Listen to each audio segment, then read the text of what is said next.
I was dying on a cold hospital gurney while my family popped champagne bottles. The paramedic held the phone to my ear, and I heard the music blasting in the background. I heard the laughter. I heard my own daughter say that cutting the cake was more important than my failing heart. They thought I was just an old man crying for attention. They thought I would be there the next morning to pay the bills and fix the mess. They were wrong. 7 days later, they finally showed up at my hospital room, but they did not find me. They found an empty bed and a single handwritten note. When my son-in-law read that note, his arrogant smile vanished. His face went pale. That was the moment they realized the bank of Dad was closed forever. My name is Lincoln, and at 68 years old, I have learned that the sharpest knife in the world is not made of steel, but of betrayal. I spent 40 years in the construction business in Atlanta. My hands are rough. My skin is weathered from the Georgia sun. Every callus on my fingers represents a brick I laid, or a foundation I poured to build a life for my wife Lucille and our children. I built skyscrapers. I built shopping centers. I built the very mansion my family was standing in last Saturday night.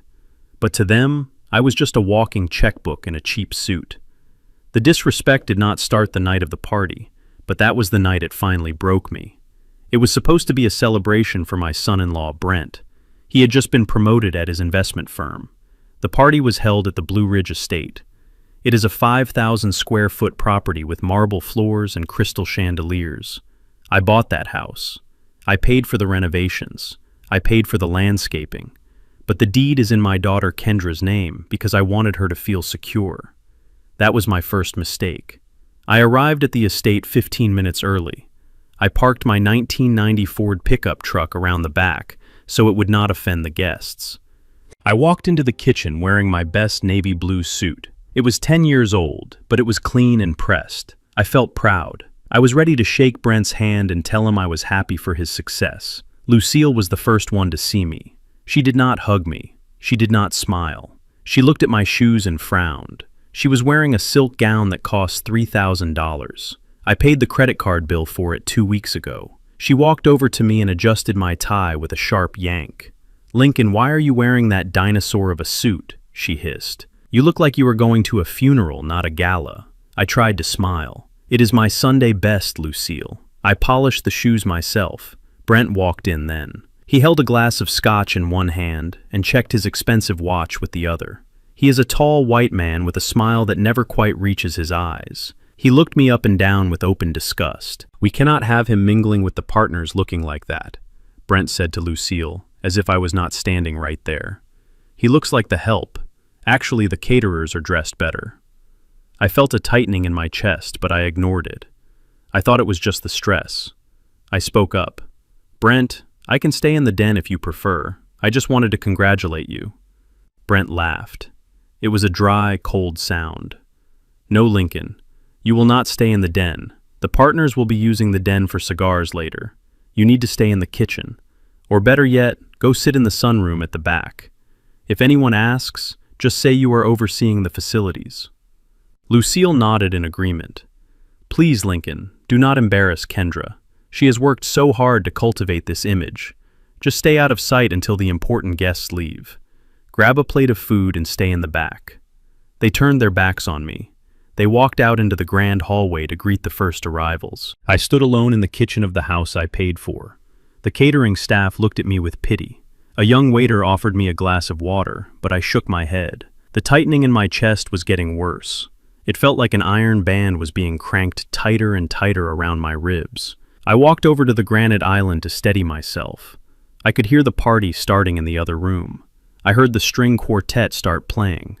I heard the clinking of glasses. I heard Brent's booming voice telling a joke and the roar of appreciative laughter.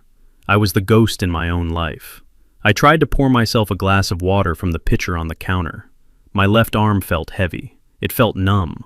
My fingers refused to grip the glass. I knocked into a stack of serving platters.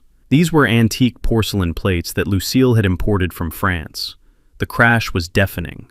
One of the large platters shattered into a dozen pieces on the tile floor. The music in the other room did not stop, but the door to the kitchen swung open instantly. Lucille rushed in. She did not look at my face. She did not see the sweat beading on my forehead. She did not see that my lips were turning gray. Her eyes went straight to the broken porcelain on the floor. She screamed, "Are you insane, Lincoln? Do you know how much that cost? That is Limoges porcelain. You clumsy old fool." I gasped for air. I clutched the edge of the counter. Lucille, my chest. She was on her knees picking up the shards. She looked up at me with pure venom in her eyes. "Stop it. Do not dare try to play the victim right now. You are always doing this. You break things, and then you pretend you are sick, so we feel bad for you. It is pathetic." She stood up, holding a sharp piece of the plate. "Get out. Just go out the back door and go home. You have ruined enough for one night." I tried to take a step toward her. The pain hit me like a sledgehammer. My knees buckled. I collapsed onto the cold tiles right next to the broken plate. My vision started to tunnel. I saw the young waiter drop his tray and run toward me. I saw him pull out his phone. "Sir, can you hear me?" the waiter shouted. "Call 911. Lucille stood over me. She did not kneel down. She dusted off her dress. She looked annoyed. "He is fine," she told the waiter. "He is just dramatic. Get him some water and help him to his truck." The waiter ignored her.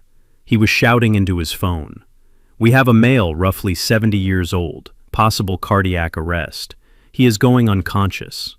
Only then did I see a flicker of uncertainty in Lucille's eyes, but she did not hold my hand.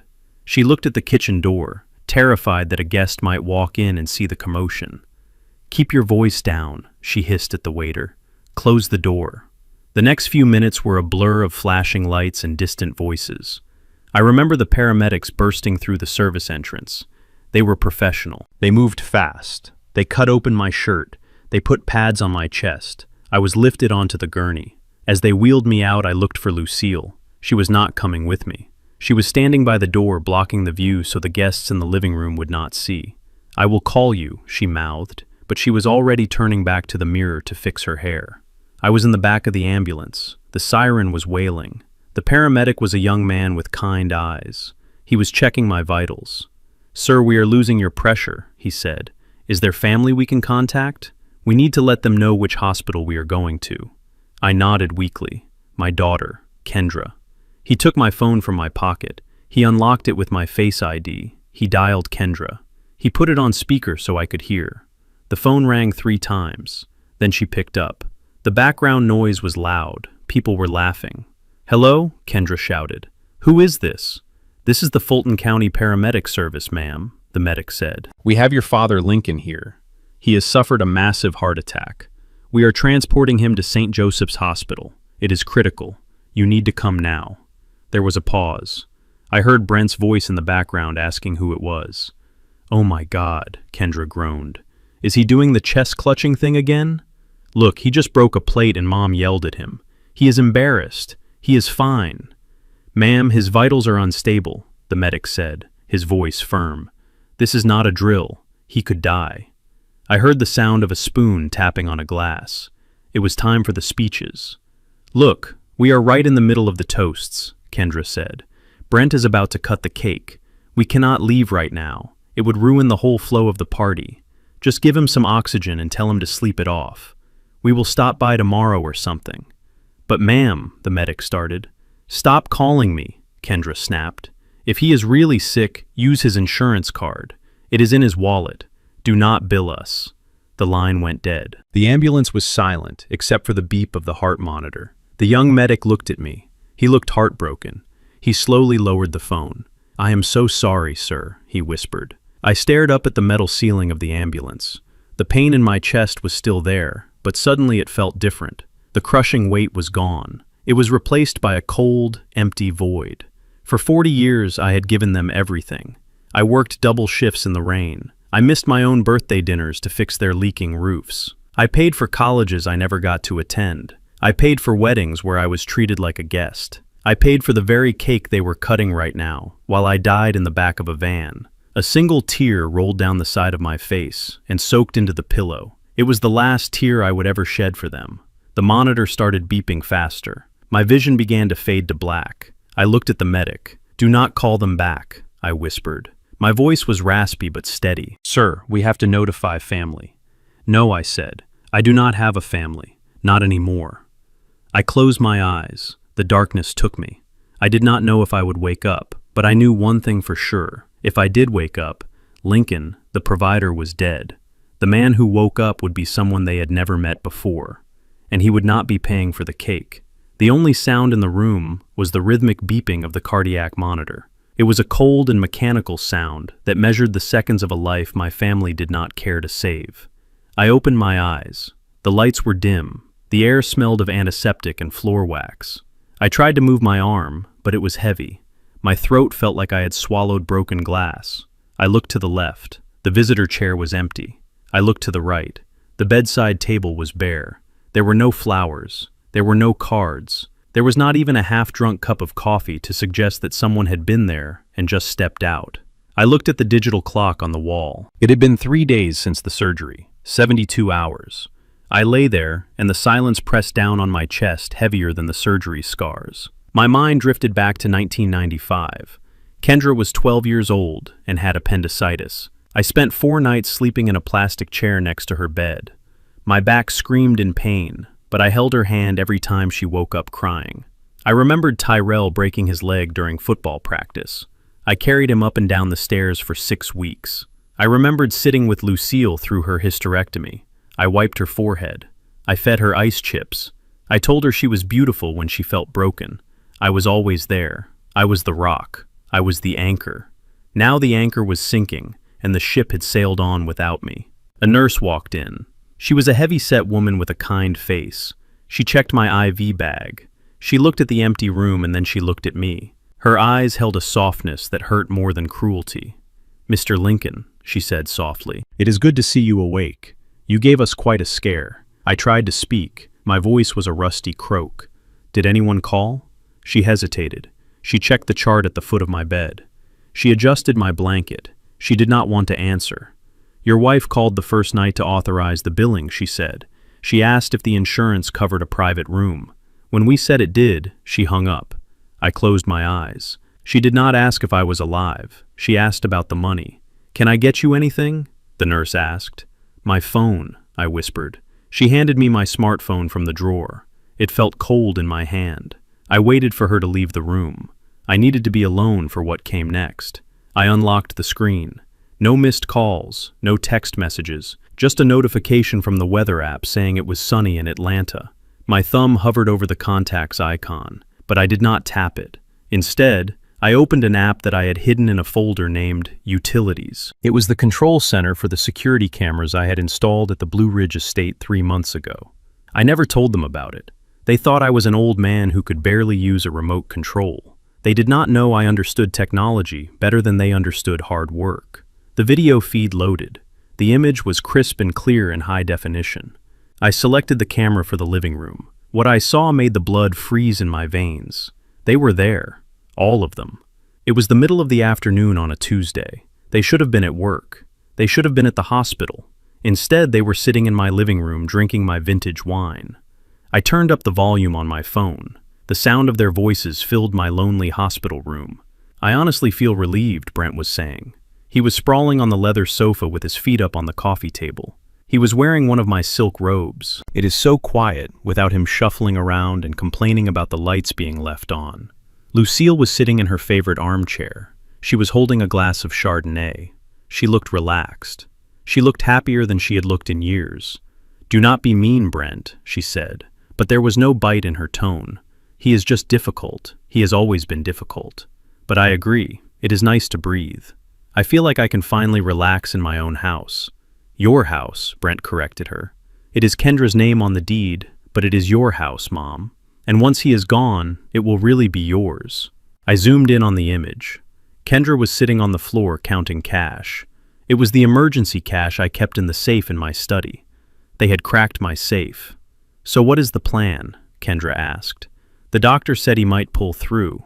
If he comes back here, it is going to be a nightmare. He is going to need care. He is going to need help walking. I cannot deal with that. I have a life. I have yoga. I have brunch. I cannot be changing bedpans for an old man who hates me." Brent sat up. He took a sip of my wine. "I have been looking into options. There is a facility called Shady Pines on the outskirts of the city. It is state-funded. It is not pretty, but it is functional." Lucille frowned. "Is it clean?" Does it matter? Brent laughed. He will not know the difference. We can tell him it is a rehabilitation luxury resort. By the time he realizes it is a dumping ground for the indigent, he will be too medicated to complain. We can use his pension checks to pay for the upgrade to a room with a window. The rest of the money stays here, with us, where it belongs. Lucille took a long sip of wine. She looked at the ceiling. She looked at the expensive art on the walls. She looked at the life I had built for her. I suppose it is for the best, she said. I have taken care of him for 40 years. I deserve a break. I deserve to enjoy my golden years without a burden. A burden. The word hung in the air. The woman I had loved since I was 20 years old called me a burden. The man I treated like a son wanted to dump me in a state facility. The daughter I raised like a princess was stealing my cash while I lay in a hospital bed. I watched them for another minute. They were laughing now. They were planning a vacation to Cabo with the money they thought they would save. They were dividing up my watch collection. They were already erasing me. I closed the app. My hand was shaking, but not from weakness. It was shaking from rage. The sorrow I felt earlier was gone. It had been burned away by a cold, white-hot fury. They wanted the money. They wanted the house. They wanted the freedom. They were going to get exactly what they deserved. I scrolled through my contacts until I found the name I was looking for. Zhao. He answered on the first ring. Lincoln Zhao's voice was filled with panic. Thank God. I have been trying to call the hospital, but they would not release information to non-family members. I went to the house, but Brent told me you did not want to see anyone. I knew he was lying. I was about to drive down there and break the door down myself. How are you, my friend? I took a deep breath. The pain in my chest was still there, but I shoved it aside. I sat up straighter in the bed. I am done, Zhao, I said. My voice was low. It was steady. It was the voice I used when I fired a dishonest contractor. It was the voice of a man who was done negotiating. What do you mean, Lincoln? Zhao asked. They are planning to put me in a home, Zhao. They are spending my money. They are wearing my clothes. They think I am a vegetable. They think I am finished. There was a silence on the other end of the line. Then Zhao spoke. His voice was dark. Just tell me what you need. I looked at the empty chair next to my bed. I looked at the gray walls. I looked at the future that was waiting for me if I did not act. Bring the papers, I said. Bring the laptop. And bring the car. I am leaving this hospital tonight. Tonight? Zhao asked. But you just had surgery. I do not care, I said. If I stay here, I die. If I go back to them, I die. I need to be reborn, Zhao. I paused. I watched the dust motes dancing in the light from the window. Execute Operation Omega, I said. I could hear the sharp intake of breath on the other end of the line. We had discussed Operation Omega years ago as a joke. It was the scorched earth protocol. It was the nuclear option. It was the plan to liquidate everything and vanish. It was never meant to be real. Are you sure? Lincoln, Zhao asked softly. Once we start this, there is no going back. You will burn it all down. The house, the trust funds, the reputation. You will leave them with nothing but the clothes on their backs. I looked at the phone in my hand. I thought about the way Lucille looked when she called me a burden. I thought about the way Brent laughed while drinking my wine. I am not burning it down, Zhao, I said. I am just turning off the lights. They have been living in my glow for too long. It is time they learned what the dark looks like. Do it. I hung up the phone. I lay back against the pillow. I was alone in the room, but I was no longer lonely. I had a plan. I had a mission. My heart was damaged, but it was still beating. And for the first time in 40 years, it was beating only for me. I knew exactly when they would arrive. I knew because I had paid the premium insurance bills for 20 years. And I knew that the hospital policy required a status update after 7 days of inpatient care. If they did not show up to sign the papers, the hospital would discharge me to a state facility. They could not risk that. If I went to a state facility, the state would audit my assets. The state would see the transfers. The state would ask questions that Brent and Kendra did not want to answer. So they had to come. They had to play the part of the concerned family one last time to secure the bag. They marched down the sterile white hallway of St. Joseph's Hospital at 10 in the morning. I was not there to see it with my own eyes, but I did not need to be. I knew them better than they knew themselves. Lucille was likely wearing her oversized sunglasses to hide the fact that she had not shed a single tear. She probably wore black, not out of mourning, but because she thought it made her look slimmer. Brent would be carrying his leather briefcase. Inside that briefcase was a power of attorney document drawn up by his corporate lawyers. It was a document that would strip me of my rights and give him full control over every bank account, every property, and every investment I owned. They walked with the confidence of vultures approaching a carcass that could not fight back. They stopped at the nurse's station.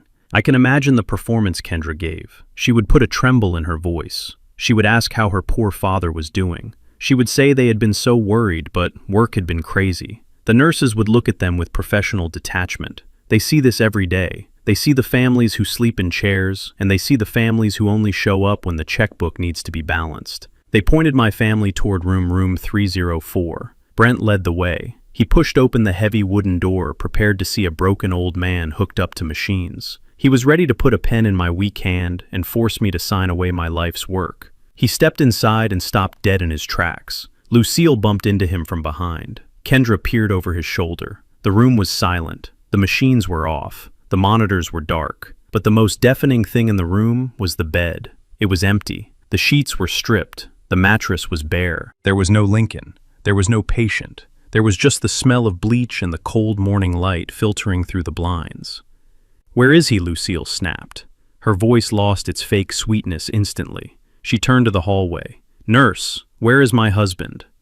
A nurse walked in. She checked her clipboard. "Mr. Lincoln was discharged early this morning, ma'am. He left against medical advice, but he was deemed mentally competent to make his own decisions. He called a private transport service." "Discharged," Brent shouted. He slammed his briefcase onto the rolling table. "That is impossible. He can barely walk. Who authorized this?" "He authorized it himself," the nurse said, calm and unbothered by Brent's anger. "He is an adult, Mr. Vance. We cannot hold him prisoner." Kendra rushed to the closet. She threw open the door. It was empty. My old suit was gone. My shoes were gone. My wallet was gone. "He took everything," Kendra said. Her voice was rising in panic. "Mom, he took everything." "No," Lucille said, shaking her head. "He could not have gone far. He has nowhere to go. He has no friends. We cut him off from everyone years ago. He is probably sitting in the lobby waiting for us to pick him up. He is playing games." Brent walked over to the bed. He looked down at the pillow. There was something there. It was the only thing left in the room. It was a single sheet of yellow legal pad paper, folded in half. Resting on top of the paper was a black USB drive. Brent picked up the note. He recognized the handwriting immediately. It was the same block capital handwriting that he had seen on checks for his car payments and his country club fees. He unfolded the paper. Lucille and Kendra huddled around him. They expected a suicide note. They expected a plea for forgiveness. They expected me to beg them to take me back. They read the words I had written 4 hours earlier while sitting in the wheelchair by the window. The note was short. "To my family, you chose the party. You chose the cake. You chose the champagne. I hope it tasted sweet, because it was the last meal I will ever buy you. I did not die on that operating table, but the Lincoln you knew is dead. Do not look for me. Do not call me. As far as you are concerned, I am a ghost." Brent let out a short, harsh laugh. He threw the paper onto the mattress. "Unbelievable," he scoffed. "He is throwing a tantrum. He is a 68-year-old man acting like a teenager running away from home. He is scaring me, Brent," Kendra said nervously. She looked at the empty closet again. "What does he mean, the last meal? Who is going to pay the mortgage next week? Who is going to pay the credit cards?" "Relax, Kendra," Brent said. He adjusted his tie, looking at the USB drive in his hand. "He is bluffing. He left this drive. You know how he is. He probably put a video on here of him lecturing us about responsibility. Or maybe he left a digital copy of his budget spreadsheet. He wants us to chase him. He wants us to beg." He held up the USB drive. The light caught the metal casing. "This is good, actually," Brent said, smiling, a smile that was all teeth. "If he is gone, he cannot stop us. I bet this drive has the passwords to his investment accounts. I saw him using it last month when he was doing his taxes. If we have this, we do not need his signature. We can transfer the funds ourselves. We can claim he authorized it before he went senile and wandered off." Lucille sat down in the visitor chair. She fanned herself with her hand. "Thank God. For a second I thought he was serious. Just get the money, Brent. I need to book a spa day. This stress is terrible for my complexion. Brent sat on the edge of the empty hospital bed. He opened his briefcase and pulled out his sleek, expensive laptop, the one I bought him for Christmas. He booted it up. The screen glowed blue in the dim room. He inserted the USB drive into the side port. "Watch this," he said. "Daddy is about to make us very rich." He waited for the folder to open. He waited for the list of bank accounts and routing numbers. But the folder did not open. Instead, a black window popped up on the screen. Red text began to scroll rapidly down the display. It was not a file directory. It was a command script. "What is that?" Kendra asked, leaning in. "I do not know," Brent said. He frowned. He tapped the escape key. He tapped the enter key. Nothing happened. The text stopped scrolling. A single message blinked in the center of the screen, in large, bold letters. "Access denied. Protocol Omega initiated." "Omega?" Lucille asked. "What is Omega?" Before Brent could answer, a sound cut through the room. It was a sharp, mechanical buzz. It came from Brent's pocket. He pulled out his phone. It was a notification from American Express. Transaction declined. Recurring payment to Porsche Financial Services failed. Card suspended by primary account holder. "What the hell?" Brent whispered. Then Kendra's phone buzzed. She pulled it out of her purse. Her face went white. "Mom," she stammered. "The bank just sent me an alert. The joint checking account. The balance dropped to zero." "Zero?" Lucille shrieked. "What do you mean, zero? There was $50,000 in there yesterday." "It is gone," Kendra cried. "It says transfer initiated by LJ Trust." "Mom, that is Dad's trust." Brent's phone buzzed again, and again, and again. It sounded like an angry hornet in the quiet hospital room. Visa Black Card deactivated. MasterCard Gold deactivated. Corporate expense account frozen pending audit. Brent frantically typed on his keyboard. He tried to log into his online banking. He typed in his username. He typed in his password. Login failed. User account locked for suspicious activity. Please contact the administrator. "He is locking us out," Brent shouted. He slammed his fist onto the laptop. "The old man is locking us out of everything. Fix it, Brent," Lucille yelled, standing up. Her composure was gone. "Fix it now." "I have a hair appointment at noon. I cannot fix it," Brent yelled back. "He is the primary account holder. We are just authorized users.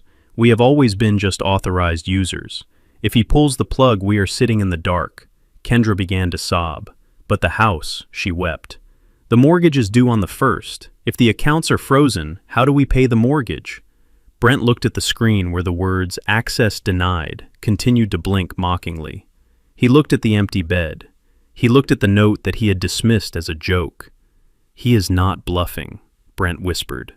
The arrogance was draining out of his face, leaving only gray fear. He did not just leave. He cut the power lines on his way out. Lucille grabbed her phone. She dialed my number. She put it on speaker. We all listened to the sound of the ring. Once, twice, 3 times. Then the voicemail clicked on. But it was not my usual greeting. It was not my awkward voice telling people to leave a message. It was a standard robotic operator voice. "The number you have dialed is no longer in service. Goodbye." The line went dead. The silence returned to room 304. But this time, it was not the silence of an empty room. It was the silence of a tomb. They stood there in their expensive clothes, holding their useless phones, realizing for the first time in their lives that money does not grow on trees.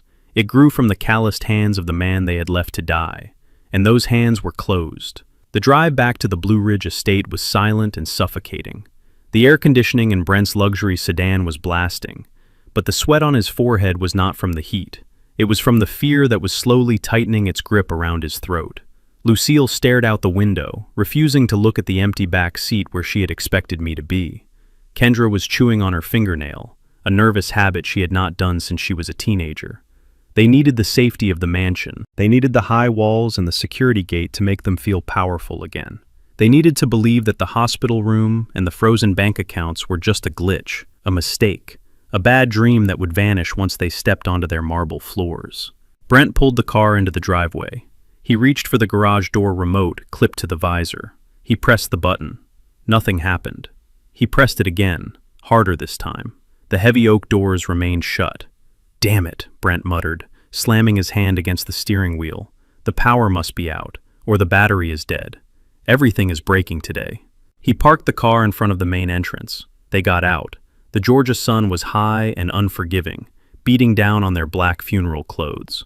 Kendra marched up the stone steps to the massive double doors. She placed her thumb on the biometric scanner. It was the latest technology. It was supposed to flash green and unlock instantly. Instead, the small light on the panel turned a bright, angry red. A sharp beep echoed in the quiet afternoon.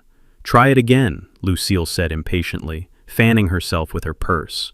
"You are pressing too hard, Kendra." Kendra wiped her thumb on her dress and pressed it again. Beep! Red light. Access denied. "Move aside," Brent growled, pushing past his wife. "You are doing it wrong." He punched in the 6-digit backup code on the keypad. 198500. It was his birthday. He hit enter. Beep!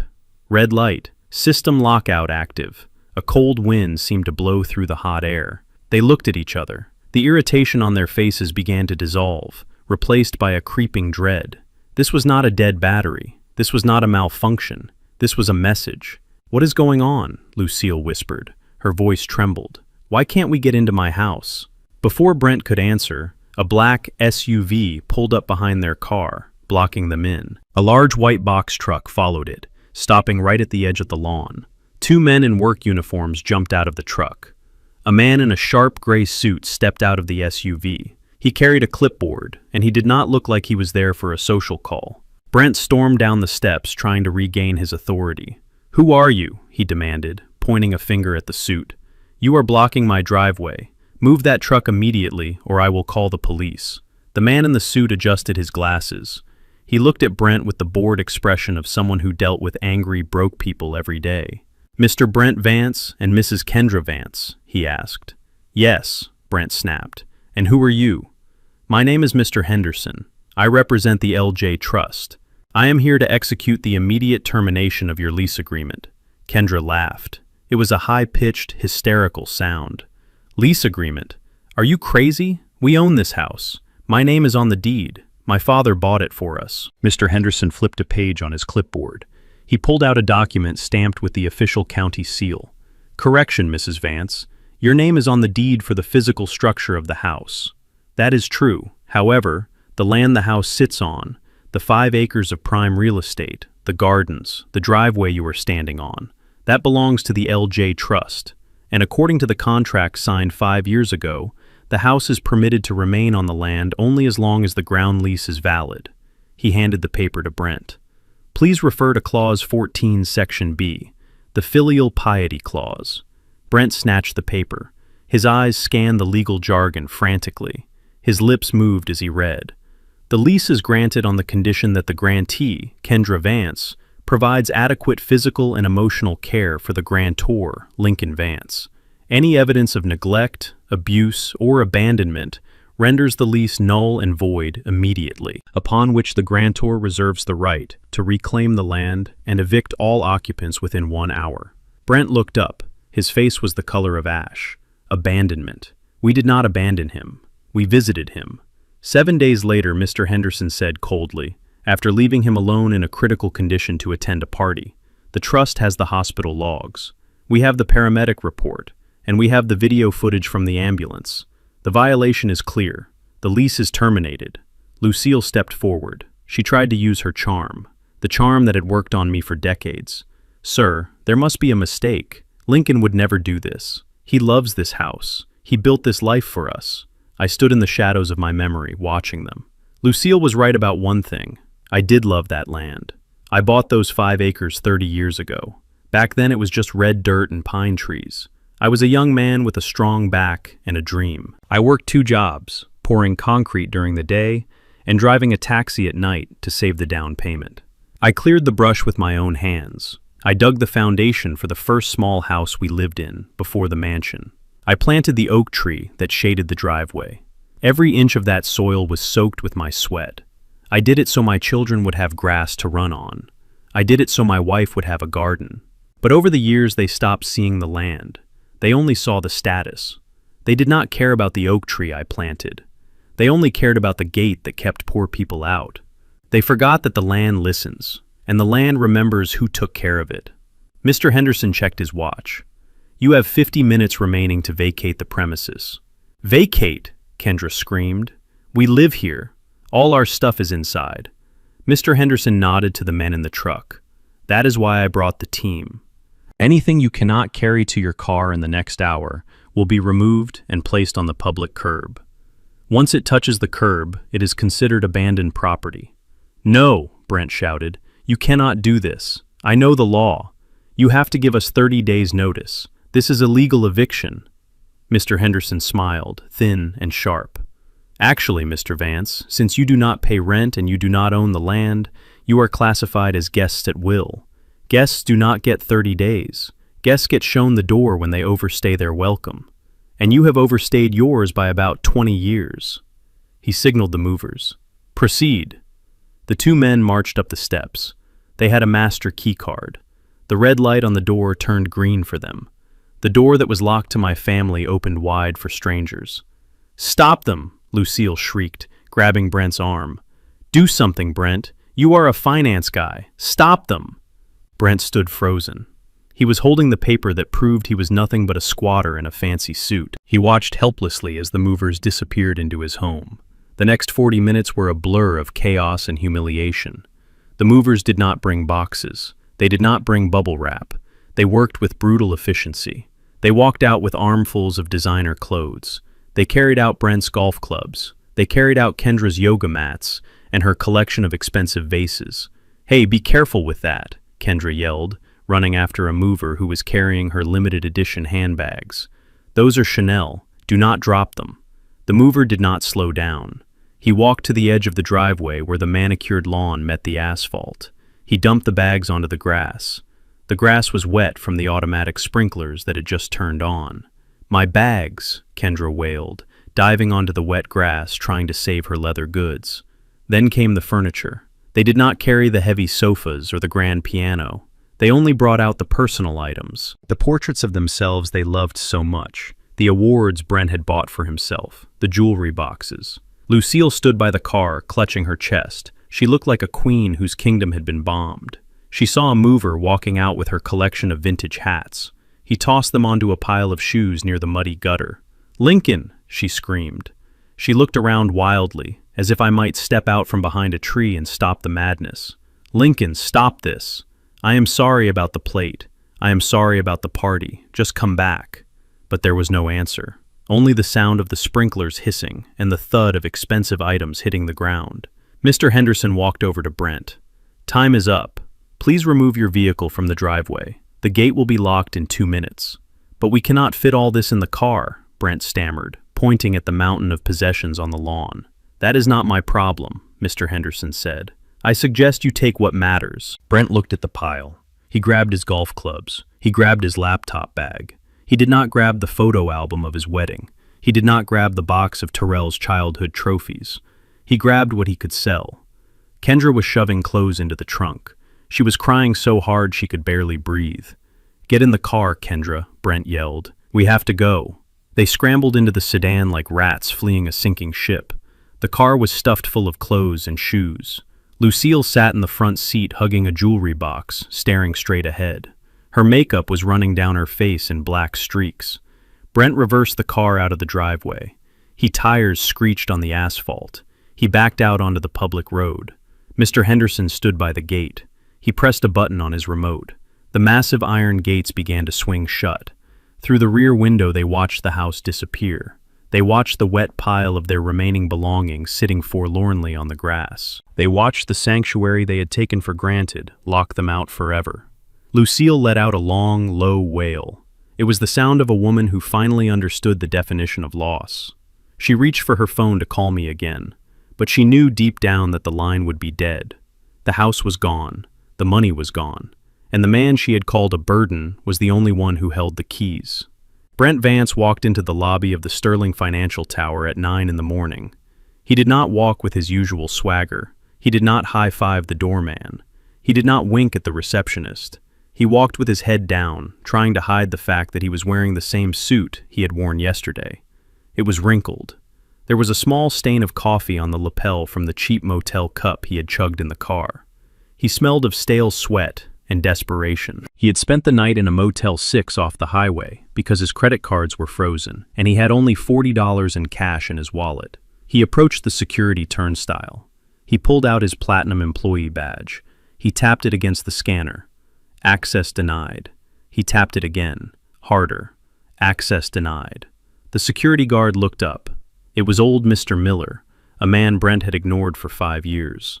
"Mr. Vance," the guard said slowly, "the scanner is not broken. You need to go to the front desk. They have a temporary pass for you." Brent cursed under his breath. He snatched the paper pass from the receptionist and marched toward the elevators. He could feel the eyes of the junior analysts on him. Usually they looked at him with envy. Today they looked at him with something worse. They looked at him with morbid curiosity. They looked at him like people look at a car crash. The elevator ride to the 40th floor felt like it took a lifetime. Brent checked his phone. He had missed 20 calls from his partners. He had 10 urgent voicemails from the compliance department. He told himself it was just a misunderstanding. He told himself he could charm his way out of this. He was Brent Vance. He was the golden boy of the firm. He was the rainmaker. He stepped out onto the trading floor. It was chaos. Usually the floor was a hum of controlled activity. Today it was a riot. Phones were ringing off the hook. Traders were shouting orders. Red numbers were flashing across the giant LED screens that lined the walls. Brent looked at the ticker for his specific fund, the Vance Growth Fund. It was down. Not just down a few points. It was in free fall. It had lost 80% of its value in 3 hours. He ran to his office. His assistant Sarah was packing a box. She was crying. "Sarah, what is going on?" Brent shouted. "Why is the board flashing red? Who is selling?" Sarah looked at him.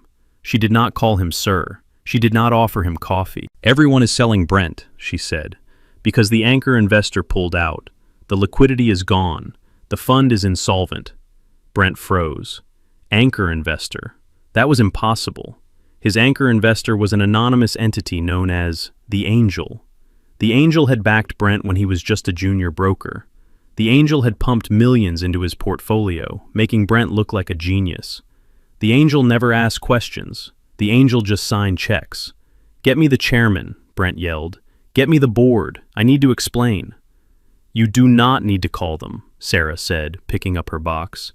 "They are waiting for you in conference room A. And Brent, good luck. You are going to need it." Brent straightened his tie. He tried to smooth down his wrinkled jacket. He took a deep breath. He told himself he could fix this. He just needed to talk to the Angel. He just needed to ask for one more chance. He walked into conference room A. The room was cold. The long mahogany table was occupied by the 5 senior partners of the firm.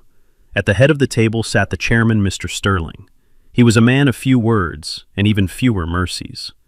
"Sit down, Mr. Vance," Mr. Sterling said. He did not point to a chair. Brent remained standing. He tried to smile. "Gentlemen, I know it looks bad, but it is just a market correction. My primary investor, the Angel, is just rebalancing his portfolio. I can get him back on the phone. We have a special relationship." Mr. Sterling slid a thick file across the table. It stopped right at the edge in front of Brent. "Open it," Mr. Sterling said. Brent opened the file. The first page was a withdrawal notice. It was dated yesterday evening.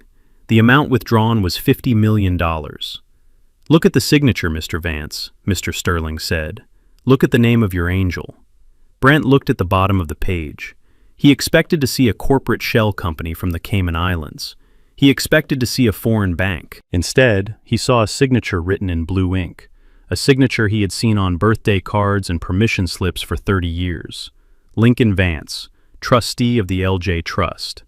The room spun. Brent gripped the edge of the table. "No," he whispered. "This is a mistake. My father-in-law is a construction worker. He is a nobody. He drives a truck. He does not have $50 million. Mr. Sterling laughed. It was a dry sound, devoid of humor. "You arrogant fool. Lincoln Vance is not a nobody. He owns half the commercial real estate in downtown Atlanta. He owns the land this very building sits on. He has been silently funding your career for 10 years because he wanted to support his daughter. He created the angel entity solely to give you a start. He thought you had potential. Mr. Sterling stood up and walked to the window, looking out at the city. He called me last night, Mr. Vance. He told me everything. He told me how you treated him. He told me about the party. He told me about the hospital. He told me that he was tired of funding a man who could not even show him basic human decency. Brent felt bile rise in his throat. Every bonus he had ever earned, every promotion, every award, it was all a lie. He had not earned any of it. It was all given to him by the man he had called a burden. The man he had tried to put in a state home was the only reason he had a job. So the money is gone, Brent stammered. The money is gone, Mr. Sterling said, turning back to face him. And so is your reputation. You are not a financial genius, Mr. Vance. You are a charity case, and the charity has just been cut off. I can fix this, Brent pleaded. I can find new investors. I know people. You know nobody, Mr. Sterling snapped. You are toxic. The fund has collapsed. We are facing lawsuits from the minority investors. You have cost this firm millions in a single morning. Mr. Sterling pressed a button on the intercom. Security, please come to conference room A. Brent backed away. No, you cannot fire me. I am a partner. I have equity. Your equity is worth 0, Mr. Sterling said, and you are being terminated for cause, gross negligence, breach of fiduciary duty, and frankly, for being a person of low moral character. 2 large security guards entered the room. They were not the friendly old Mr. Miller from the lobby. These were the enforcement team. Escort Mr. Vance out of the building, Mr. Sterling ordered. He is not to return to his office. Wait, Brent said. My laptop, my contacts. Property of the firm, Mr. Sterling said. My car, Brent said. My company car, it is in the garage. Property of the firm, Mr. Sterling said. The keys, Mr. Vance. Give them to the guard. Brent reached into his pocket. His hand shook as he pulled out the key fob to the Mercedes he loved more than his wife. He placed it on the mahogany table. Phone 2, Mr. Sterling added. Brent handed over the latest iPhone. Now get out, Mr. Sterling said, turning his back. You disgust me. The guards grabbed Brent by the arms. They did not drag him, but their grip was firm. They marched him out of the conference room. They marched him past the glass walls of the trading floor. Hundreds of heads turned. The people who used to worship him now watched him being paraded like a criminal. He saw Sarah looking at him. She did not look sad anymore. She looked indifferent. She was already typing a resume. They took him down the elevator. They took him through the lobby. They did not let him stop at the restroom. They walked him straight to the revolving doors. One guard pushed the door. Brent stumbled out onto the hot pavement of Peachtree Street. The other guard threw a small cardboard box at his feet. It contained a framed photo of his wife and a stapler. If you come back onto the premises, you will be arrested for trespassing, the guard said. The doors locked behind them. Brent stood on the sidewalk. He was wearing a wrinkled suit. He had no phone. He had no car. He had no job. He had no money. Passers-by walked around him. A businessman bumped into his shoulder and muttered an insult. A taxi honked its horn. Brent looked up at the towering glass building. He looked at the 41st floor, where he used to be a king. He realized with a sickening thud in his stomach that he had never been a king. He had been a jester, dancing for a king he was too blind to see. He looked down at the photo of Kendra in the box. He wondered if she would still love him now that he was just Brent, just a man on the street. He wondered how he was going to get back to the motel without a car. He started walking. He did not know where he was going. He just knew that for the first time in his life, he was walking on his own 2 feet, and the road ahead was very long and very hard. While Brent was standing on the sidewalk with his box of shame, my son Tyrell was living in a fantasy world on Interstate 85. At 28 years old, Tyrell had never held a job for longer than 3 months. He called himself an entrepreneur, but his only business model was asking me for money. He drove a bright yellow sports car that cost more than my first house. It was a car I had leased for him under my name because his credit score was lower than his age. I did it because Lucille begged me. She said the car would give him confidence for job interviews. Instead, it gave him a vehicle to speed away from his responsibilities. That Tuesday afternoon, he was racing. I know this because I received a notification on my phone from the vehicle tracking system. He was driving at 110 miles per hour, weaving through traffic like a maniac. He had 2 friends in the car with him. I knew them. They were leeches who only hung around Tyrell because he paid for the drinks and the gas. I could imagine the scene inside the car. The music would be deafening. Tyrell would be shouting over the bass, bragging about how his family owned half of Atlanta. He would be telling them that the car was just a toy, and that he was planning to buy a yacht next month. I sat in my quiet rental cabin miles away and opened the leasing app on my tablet. I saw the little yellow dot moving fast on the map. I saw the speed gauge climbing. 115, 120. He was reckless. He did not care about the families in the minivans he was cutting off.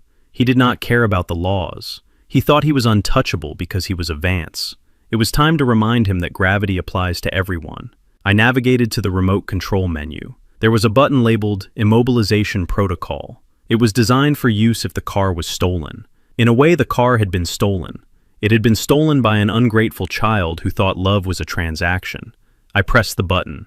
Confirm. On the highway, the result was instant. The roar of the V8 engine cut out. The power steering stiffened. The digital dashboard went black. The air conditioning died. Tyrell must have panicked. The car began to coast, losing speed rapidly. He would be stomping on the gas pedal, confused and angry. He would be cursing the machine. He managed to wrestle the heavy steering wheel and guide the silent car onto the emergency shoulder. It rolled to a stop on the gravel just past the exit for downtown. I watched the dot on my screen stop moving. I took a sip of my tea. The first phase was complete. Now, I waited for the second phase. Tyrell sat in the sweltering heat of the car. He tried to restart the engine. He pushed the start button again and again. Nothing. Not even a click.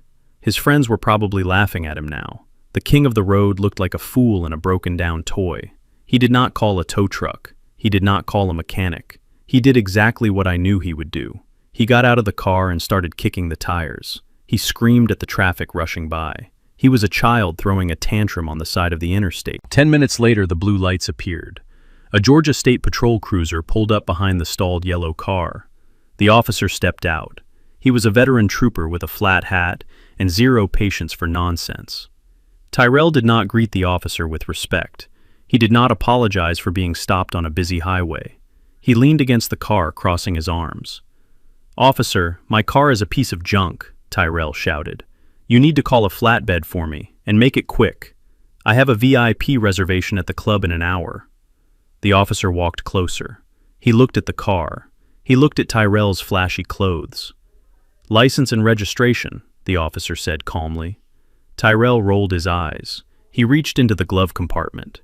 He pulled out a crumpled envelope. He handed it to the officer along with his license. "Do you know who my father is?" Tyrell asked. "My father is Lincoln Vance. He knows the mayor. If you write me a ticket for breaking down, you will be directing traffic at a middle school by tomorrow." The officer did not blink. He took the documents back to his cruiser. He typed the information into his computer. I had anticipated this moment. 3 days ago, while I was still in the hospital bed, I had canceled the automatic renewal for the car registration. Yesterday, I had called the insurance company and removed Tyrell from the policy. The officer walked back to Tyrell. His hand was resting on his belt. "Mr. Vance," the officer said, "step away from the vehicle." "What?" Tyrell snapped. "Just call the tow truck." "Step away from the vehicle and turn around," the officer ordered. His voice was no longer a request. It was a command. Tyrell hesitated. He looked at his friends in the passenger seat. They were not laughing anymore. They were looking down at their phones, trying to look invisible. "This is ridiculous," Tyrell muttered. He turned around. The officer grabbed Tyrell's wrists and clicked the handcuffs on. The sound of the metal ratchets was sharp and final. "Hey!" Tyrell shouted, struggling. "You cannot do this. What am I being arrested for?" "You are under arrest for operating a motor vehicle with an expired registration and no active insurance," the officer stated. "Also, your license was suspended this morning due to unpaid fines." "Unpaid fines!" Tyrell yelled. "My dad pays the fines. Check the system. It is a mistake." "It is no mistake," the officer said, spinning Tyrell around to face him. "The vehicle has been flagged for repossession by the leasing agency. They reported a default on the payments." Tyrell's face went pale. The arrogance drained out of him, leaving him looking small and scared. "Dad," he whispered. The officer marched him to the back of the cruiser. Tyrell had to bend his head to get in. The leather seat of the police car was hard plastic, not the soft leather he was used to. Through the wire mesh, he watched a tow truck arrive. He watched the driver hook up his yellow car. He watched his friends get out and walk away, leaving him alone. They did not even look back. At the precinct, Tyrell was processed like any other criminal. They took his fingerprints. They took his mugshot. They took his belt and his shoelaces. They put him in a holding cell with a man who was shouting at the wall, and a kid who had been caught shoplifting. Tyrell sat on the cold metal bench. The smell of the cell was a mix of stale urine and industrial cleaner. He waited for the lawyer to show up. He waited for me to burst through the doors and demand his release. But nobody came. After 3 hours, the guard walked over. "Vance, you get one phone call," the guard grunted. "Make it count." Tyrell ran to the phone on the wall. His hands were shaking so hard he could barely dial. He did not call me. He knew deep down that I was the one who had turned off the car. He called the only person he thought could save him. He called Lucille. "Mom," he cried into the receiver when she picked up. "Mom, you have to come get me. I am in jail. The cop arrested me. They took the car. They said the insurance was gone. You have to bring $500 for bail. Hurry, Mom. It is scary in here." There was a silence on the other end of the line, a long, heavy silence. "Mom?" Tyrell asked. "Are you there?" Then he heard Lucille sobbing. It was a broken, hopeless sound. "I cannot come, Tyrell," Lucille whispered. "What do you mean?" Tyrell shouted. "Just use the emergency card. Use the cash in the safe. Just get me out." "There is no cash, Tyrell," Lucille said, her voice choking. "The house is gone. The cards are frozen. Dad cut us off. He cut us all off. We are at a Motel 6 on the highway, and they just declined my card for the room. We are going to sleep in the car tonight, Tyrell. But we do not have a car, because Brent lost his company car too." Tyrell gripped the phone. The receiver felt slippery in his sweaty palm. "So you are leaving me here?" he asked, his voice trembling. "You are leaving me in jail." "I have no money, son," Lucille cried. "I have nothing. I cannot help you." The line went dead. Tyrell slowly hung up the phone. He turned around and looked at the cell. The man yelling at the wall had stopped and was staring at him. Tyrell slid down the wall until he hit the floor. He pulled his knees up to his chest. For 28 years, he had walked through life with a golden parachute strapped to his back. He had jumped off cliffs expecting to float. Today, he hit the ground, and he realized that without Lincoln Vance to catch him, he was just another broke man in a cage. He buried his face in his hands, and for the first time in his life, he cried tears that were not for show. He cried because he was hungry. He cried because he was alone. And he cried because he knew that tomorrow would be even worse. The neon sign outside the window flickered with a maddening buzz. It cast a sickly pink light into the room every 3 seconds. Buzz, pink, darkness. Buzz, pink, darkness. It was a rhythm that was slowly driving the occupants of room 104 to the brink of insanity. This was the Sunshine Motel, but there was no sunshine here. There was only the smell of stale cigarette smoke that had seeped into the yellowed wallpaper over decades. There was the smell of mildew coming from the bathroom, where the faucet dripped a relentless torture beat. And there was the smell of 3 people who were used to imported silk and Egyptian cotton, now sweating in polyester clothes they had worn for 2 days straight. Lucille sat on the edge of the sagging mattress. She stared at the carpet. It was a dark brown color, probably chosen to hide stains, but she could see them anyway.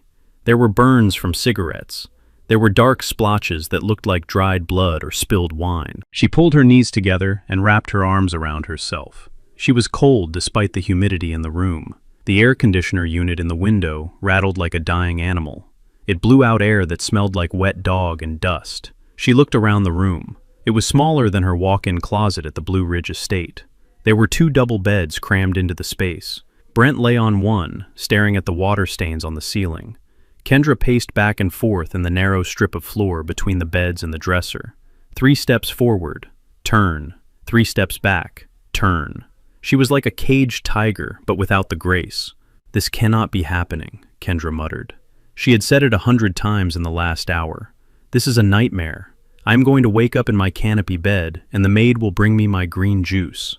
"Shut up, Kendra," Brent groaned. He did not look away from the ceiling. "Just shut up.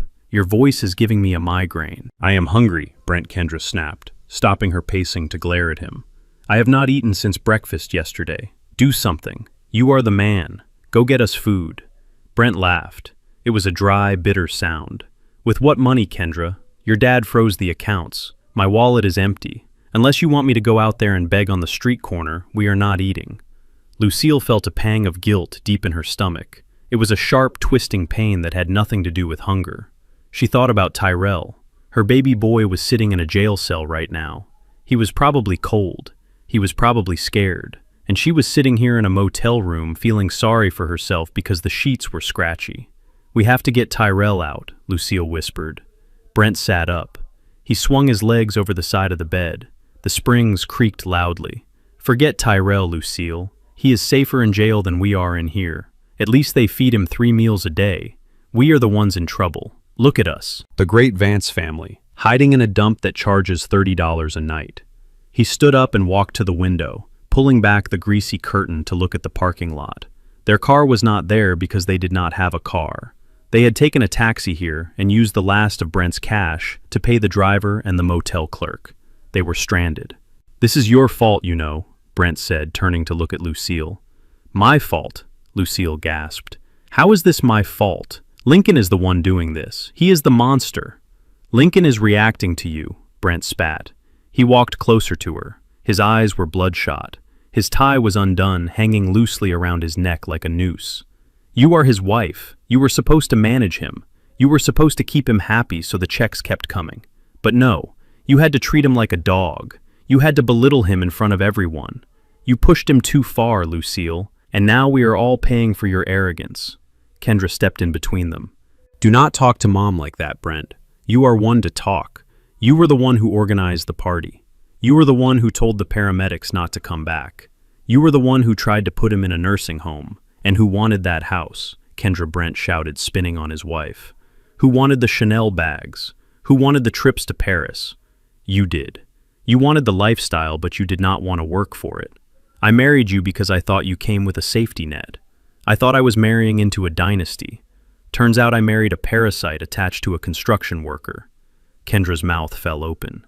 You married me for money, Brent sneered. I certainly did not marry you for your personality. You are a spoiled brat, Kendra. You have never earned $1 in your life. You think money is magic. You think it just appears. Well, guess what? The magician quit. The show is over. I hate you, Kendra screamed. I hate you. The feeling is mutual, Brent yelled back. Lucille covered her ears. Stop it. Both of you stop it. We are a family. We need to stick together. Family. Brent laughed. We are not a family, Lucille. We are a corporation that just went bankrupt, and you are the CEO who drove us into the ground. He walked over to the dresser and picked up the ice bucket. It was empty. He threw it against the wall. The plastic cracked with a loud snap. We need cash, he breathed heavily. We need cash right now. We need to hire a lawyer. We need to sue Lincoln to get access to the trust. If we can get a lawyer to file an emergency injunction, we might be able to unfreeze the accounts. But lawyers cost money. He looked at Lucille. His eyes narrowed. Wait a minute, he said slowly. What? Lucille asked, shrinking back against the headboard. The rainy day fund, Brent said. He took a step toward her. The emergency account. The one Lincoln set up for you 10 years ago. He told me about it once. He said he put $50,000 in a separate account in your name only, just in case something happened to him. Kendra's eyes widened. She turned to her mother. Mom, is that true? Do you have $50,000? Lucille looked down at her hands. She twisted her wedding ring. The diamonds sparkled in the dim light. It was the only thing of value she had left. Mom, Kendra said, her voice rising in hope. Answer him. Do you have the money? Lucille did not answer. She bit her lip. Mom. Brent shouted. Where is the money? We can use it. We can get a hotel. We can get a lawyer. We can get Tyrell out. Give me the access code. Lucille began to cry, soft, pathetic sobs that shook her shoulders. I do not have it, she whispered. What do you mean you do not have it? Brent demanded. Did Lincoln freeze that too?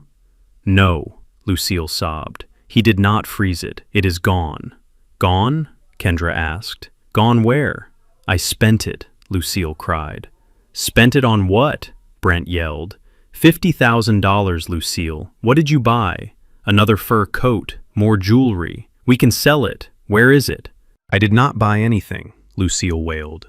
She looked up at them, tears streaming down her face, ruining her mascara. I lost it. The room went silent. The buzzing of the neon sign seemed to get louder. You lost it? Brent repeated. How? Gambling, Lucille confessed. Her voice was barely a whisper, but in the small room it sounded like a scream. Online poker. And that investment thing. The crypto thing you told us about last year, Brent. You said it was a sure thing. You said it would double in a month. Brent's face went pale. That was a high-risk play, Lucille. I told you to put a little bit in, not the whole emergency fund. I wanted to be rich too, Lucille cried. I wanted to have my own money, so I did not have to ask Lincoln for every penny. I wanted to surprise you all. I put $20,000 in the crypto and it crashed. Then I tried to win it back at the virtual casino. I thought if I could just win one big hand, I could replace the money before Lincoln found out. But I kept losing. I lost it all. Every cent. The account is empty. It has been empty for 6 months. Kendra stared at her mother. She looked at the woman who had always judged her for her spending habits, the woman who had criticized her choices, the woman who acted like the queen of the manor. You gambled our safety net away, Kendra whispered. I was trying to help, Lucille pleaded. I wanted to be independent.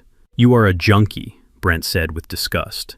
He sat down on the other bed and put his head in his hands. We are dead. We are actually dead.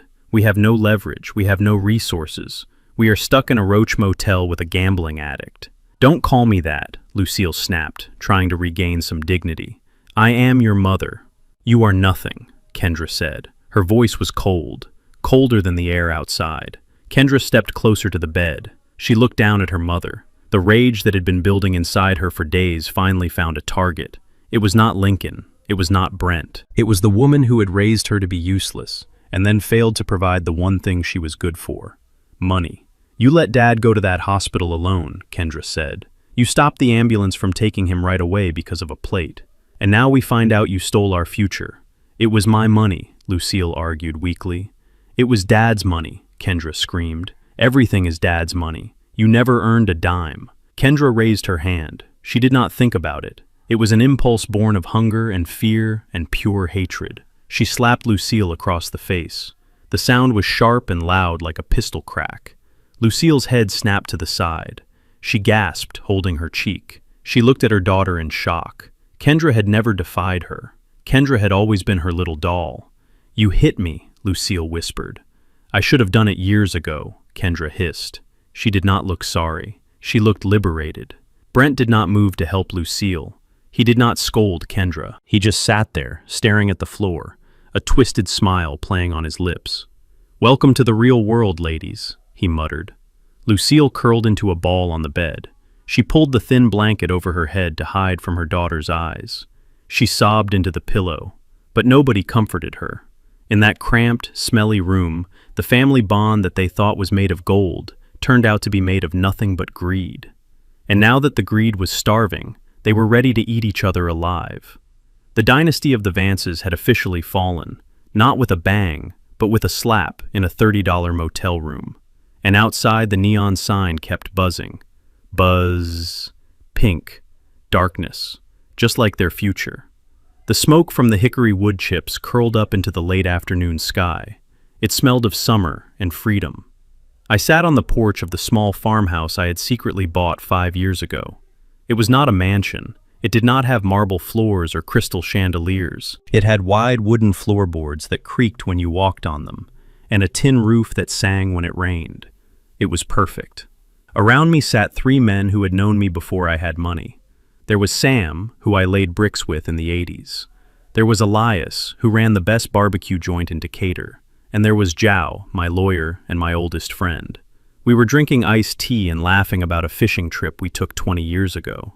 For the first time in a decade, my chest did not hurt. The tightness that had plagued me in the Blue Ridge estate was gone.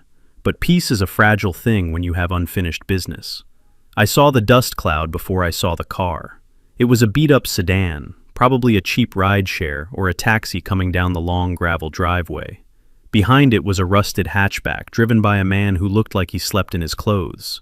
That would be the private investigator. I had expected them to hire a top firm, but without my money they had to settle for a bottom feeder, who probably found me by following Zhao. "Here comes the circus," Sam said quietly, putting down his glass. I did not move from my rocking chair. I watched the taxi skid to a halt in front of the iron gate. The gate was locked. I had installed it myself last week. It was 6 feet high and solid steel. The doors of the taxi flew open. They spilled out like garbage from a tipped can. Lucille looked unrecognizable. Her hair was frizzy in the humidity. Her designer dress was wrinkled and stained. She was wearing sandals that were too small for her swollen feet. Brent looked like a madman. His shirt was unbuttoned halfway down his chest, and his face was red with heat and rage. Kendra trailed behind them, looking at her phone as if hoping a signal would magically appear to save her. They did not see the peace. They did not see the beauty of the oak trees, or the vegetable garden I had planted. They only saw a fortress they needed to breach. Lincoln Lucille screamed. She grabbed the iron bars of the gate and shook them. Her voice cracked. "Lincoln, I know you are in there. Open this gate right now. You cannot hide from us." I took a sip of my tea. I looked at Zhao. He nodded and stood up.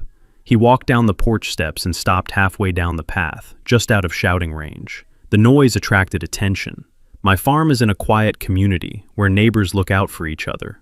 Mrs. Higgins from next door came out onto her porch, wiping her hands on her apron. Old Man Miller, who lived across the road, walked out to his mailbox, squinting at the commotion. They knew me simply as the nice old man who fixed their fences. They had no idea about the war that had followed me here. Brent saw the neighbors. A light turned on in his desperate eyes. He decided to put on a show. He turned away from the gate and faced Mrs. Higgins. He threw his arms up in the air. "Please help us," he shouted. His voice was thick with fake emotion. "We are worried sick. My father-in-law is trapped in there. He is suffering from severe dementia. He wandered away from the hospital a week ago. We have been searching everywhere for him." He pointed a shaking finger at Zhao. "That man is holding him hostage," Brent yelled. "He is taking advantage of a confused old man to steal his pension. We just want to bring our father home. Please, someone call the police." Mrs. Higgins looked concerned. She took a step toward her phone. She was a good woman, and the idea of elder abuse terrified her. Lucille picked up the cue. She slumped against the gate, sobbing dramatically. "Oh, Lincoln," she wailed. "My poor husband. He does not know what he is doing. He needs his medication. He needs his family." Kendra stood by the taxi, crossing her arms. She looked bored by the performance, but she chimed in. "Daddy, come out. We are not mad at you. We just want to take care of you." I sat on the porch and felt a cold fire burning in my gut. They were doing it again. They were rewriting reality to suit their needs. They were painting me as the victim and themselves as the saviors. It was the same lie they had told for years. Lincoln is simple. Lincoln is old. Lincoln needs us to manage his money. I stood up. My knees were stiff, but my back was straight. I walked down the steps. I walked past Zhao. I walked all the way to the gate. I stopped 2 feet away from the bars. I looked Lucille in the eye. The sobbing stopped instantly. Her eyes darted over my shoulder looking for the house, looking for signs of wealth, looking for anything she could take. "Lincoln," she whispered, "open the gate. We are starving. We have nowhere to go. Tyrell is in jail. You have to fix this." I looked at Brent. He was still playing to the audience. "Open the gate, Lincoln," Brent hissed low enough so the neighbors could not hear, "or I swear to God I will sue you for everything you have left. Abandonment is a crime. You have a legal obligation to support your wife. I have already talked to a lawyer. If you do not let us in, I will paint you as a monster in every paper in Atlanta." I looked at Kendra.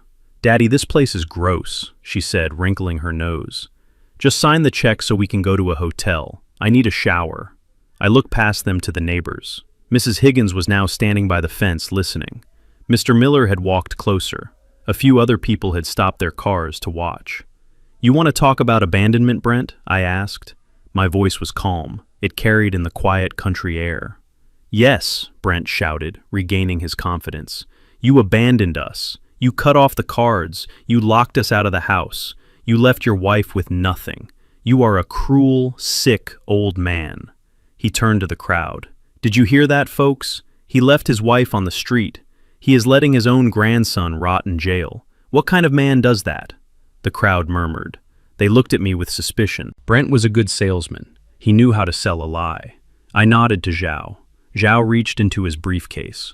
He did not pull out a legal document. He pulled out a large portable Bluetooth speaker. He set it on the hood of my truck, which was parked near the gate. He pulled out his phone and tapped the screen.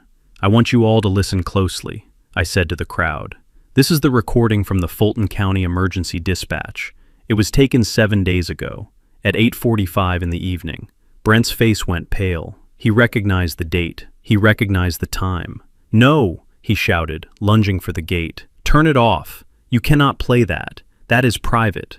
The audio crackled to life. It was loud. It echoed off the trees. It echoed off the metal of the gate. The voice of the young paramedic filled the air. "Ma'am, his vitals are unstable. This is not a drill. He could die." Then came the background noise, the sound of clinking glasses, the sound of laughter, the sound of a string quartet playing Mozart. Then came Kendra's voice, sharp, annoyed, clear as a bell. "Look, we are right in the middle of the toasts. Brent is about to cut the cake. We cannot leave right now. It would ruin the whole flow of the party. Just give him some oxygen and tell him to sleep it off." The crowd went silent. Mrs. Higgins covered her mouth with her hand. The recording continued. "But ma'am," the medic said. "Stop calling me," Kendra's voice snapped. "If he is really sick, use his insurance card. Do not bill us." The recording ended with the click of the phone hanging up. The silence that followed was heavier than the humid air. It was a silence of judgment. It was a silence of absolute condemnation. I looked at the neighbors. Mrs. Higgins was no longer looking at me with suspicion. She was looking at Lucille and Kendra with pure disgust. Mr. Miller spat on the ground and shook his head. "You cut the cake," Mrs. Higgins yelled, her voice trembling with anger. "Your father was dying, and you were worried about a cake. It was a misunderstanding," Brent stammered, backing away from the gate. "The recording is out of context. We thought he was faking it." "Faking a heart attack?" Mr. Miller shouted.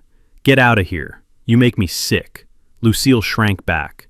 She looked at the neighbors, who were now advancing toward the gate, not to help them, but to drive them away. She looked at me. "Lincoln, please," she begged. It was not like that. I was in shock. I looked at her. I saw the woman I had married 40 years ago. But the love was gone. It had been replaced by a deep, weary pity. "You chose the party, Lucille," I said softly. "Now go back to it." I turned my back on them. I walked back toward the house.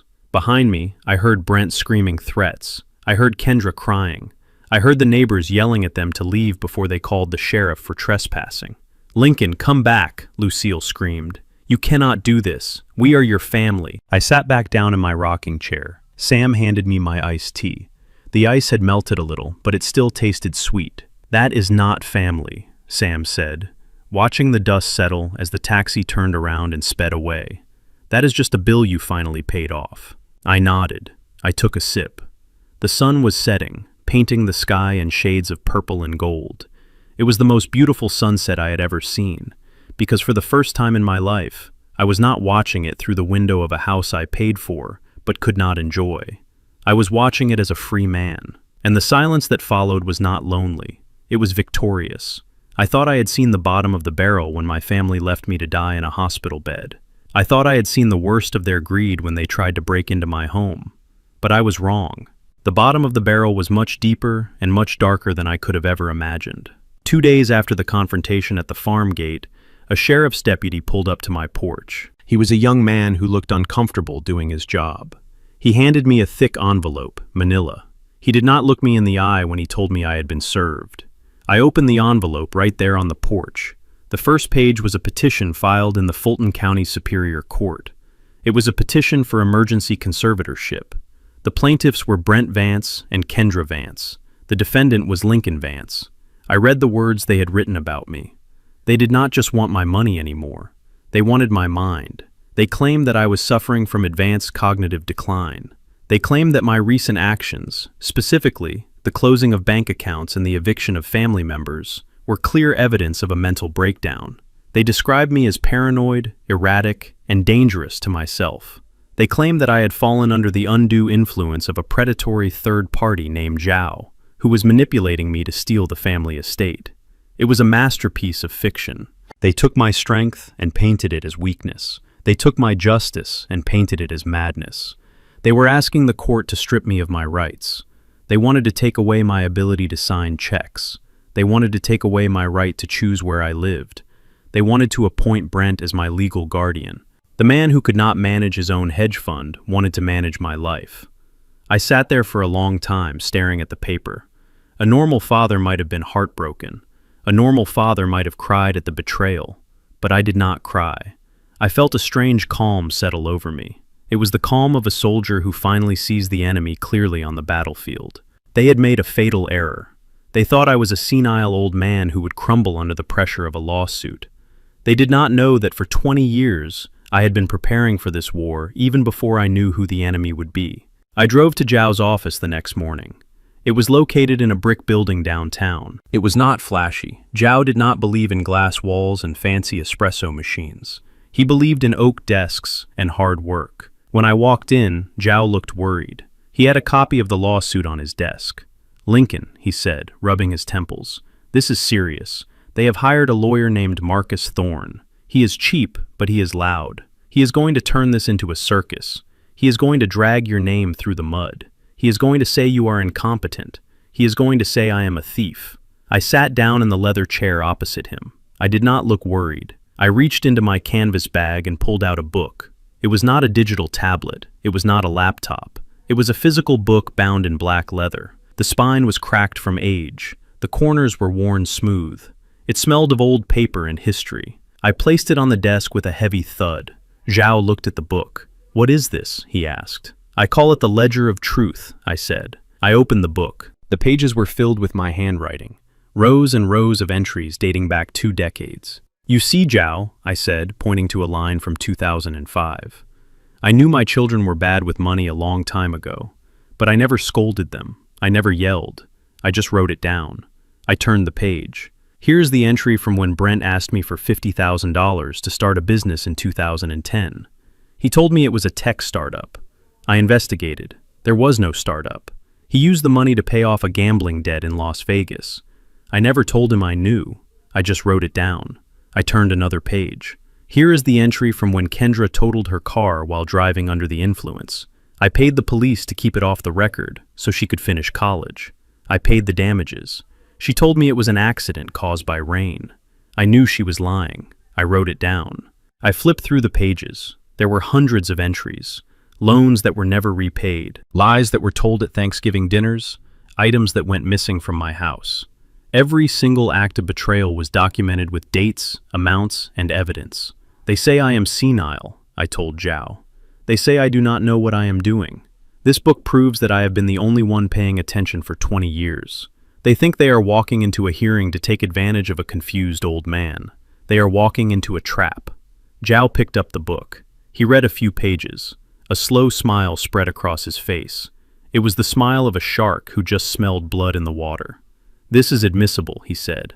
"This is contemporaneous evidence. Lincoln, this is not just a defense. This is a weapon." "Then let us go use it," I said. The day of the hearing arrived. The sky was gray and it was drizzling rain. It was fitting weather for a funeral, and that is exactly what this was. It was the funeral of my relationship with my children. We walked into the courtroom. It was a small room with wood-paneled walls. The air was stale. Brent and Kendra were already there sitting at the plaintiff's table. They had dressed the part. Brent wore a somber gray suit that looked modest. Kendra wore a high-necked black dress and no jewelry. They looked like grieving children who were forced to do a difficult thing for the sake of their father. Lucille was sitting in the gallery behind them, wiping her eyes with a tissue. When I walked in, they did not look at me. They stared straight ahead. Perhaps they were ashamed, or perhaps they were just rehearsing their lies. Their lawyer, Marcus Thorne, stood up. He was a short man with a loud tie and a smile that looked like it was painted on. He looked at me with mock sympathy. We took our seats. The judge entered. She was a stern woman with glasses perched on the end of her nose. She looked tired. She had probably seen a dozen family disputes already that week. "Judge Miller, I presume we can begin," she said. Mr. Thorne stood up. He buttoned his jacket. He walked to the center of the room. He did not use a microphone, but his voice boomed. "Your Honor," he began, "we are here today with heavy hearts. My clients, Mr. and Mrs. Vance, love their father very much.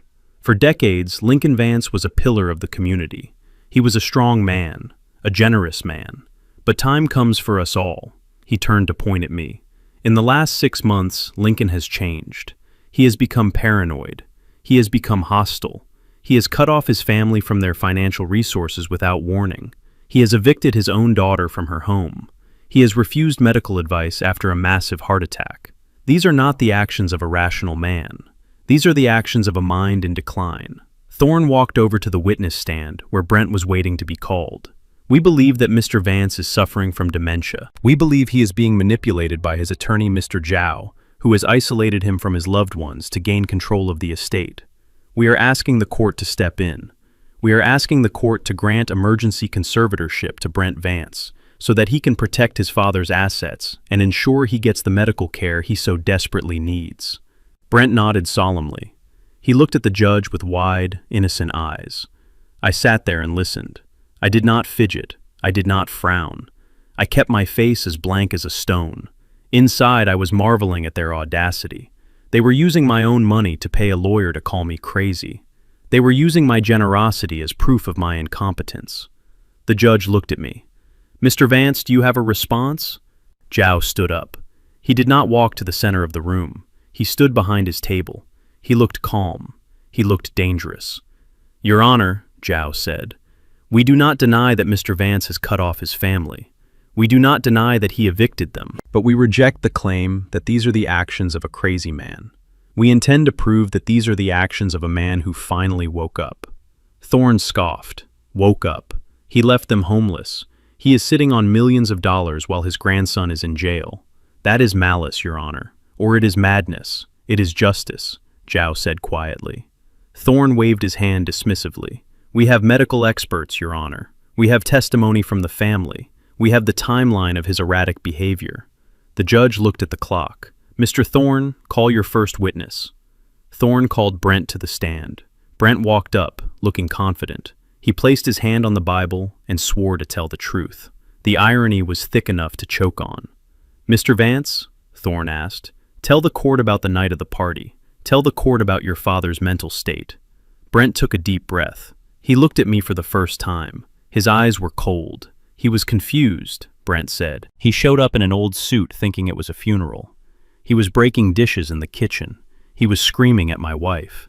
We tried to calm him down, but he collapsed. We called the ambulance immediately. We wanted to go with him, but he became violent and told us to stay away. He was not himself. Lies. Every word was a lie designed to fit their narrative. Thorne smiled. And the finances. When did you notice the irregularities? Last week, Brent said. He drained the accounts. He stopped paying the bills. He even canceled the insurance on my son's car, which led to his arrest.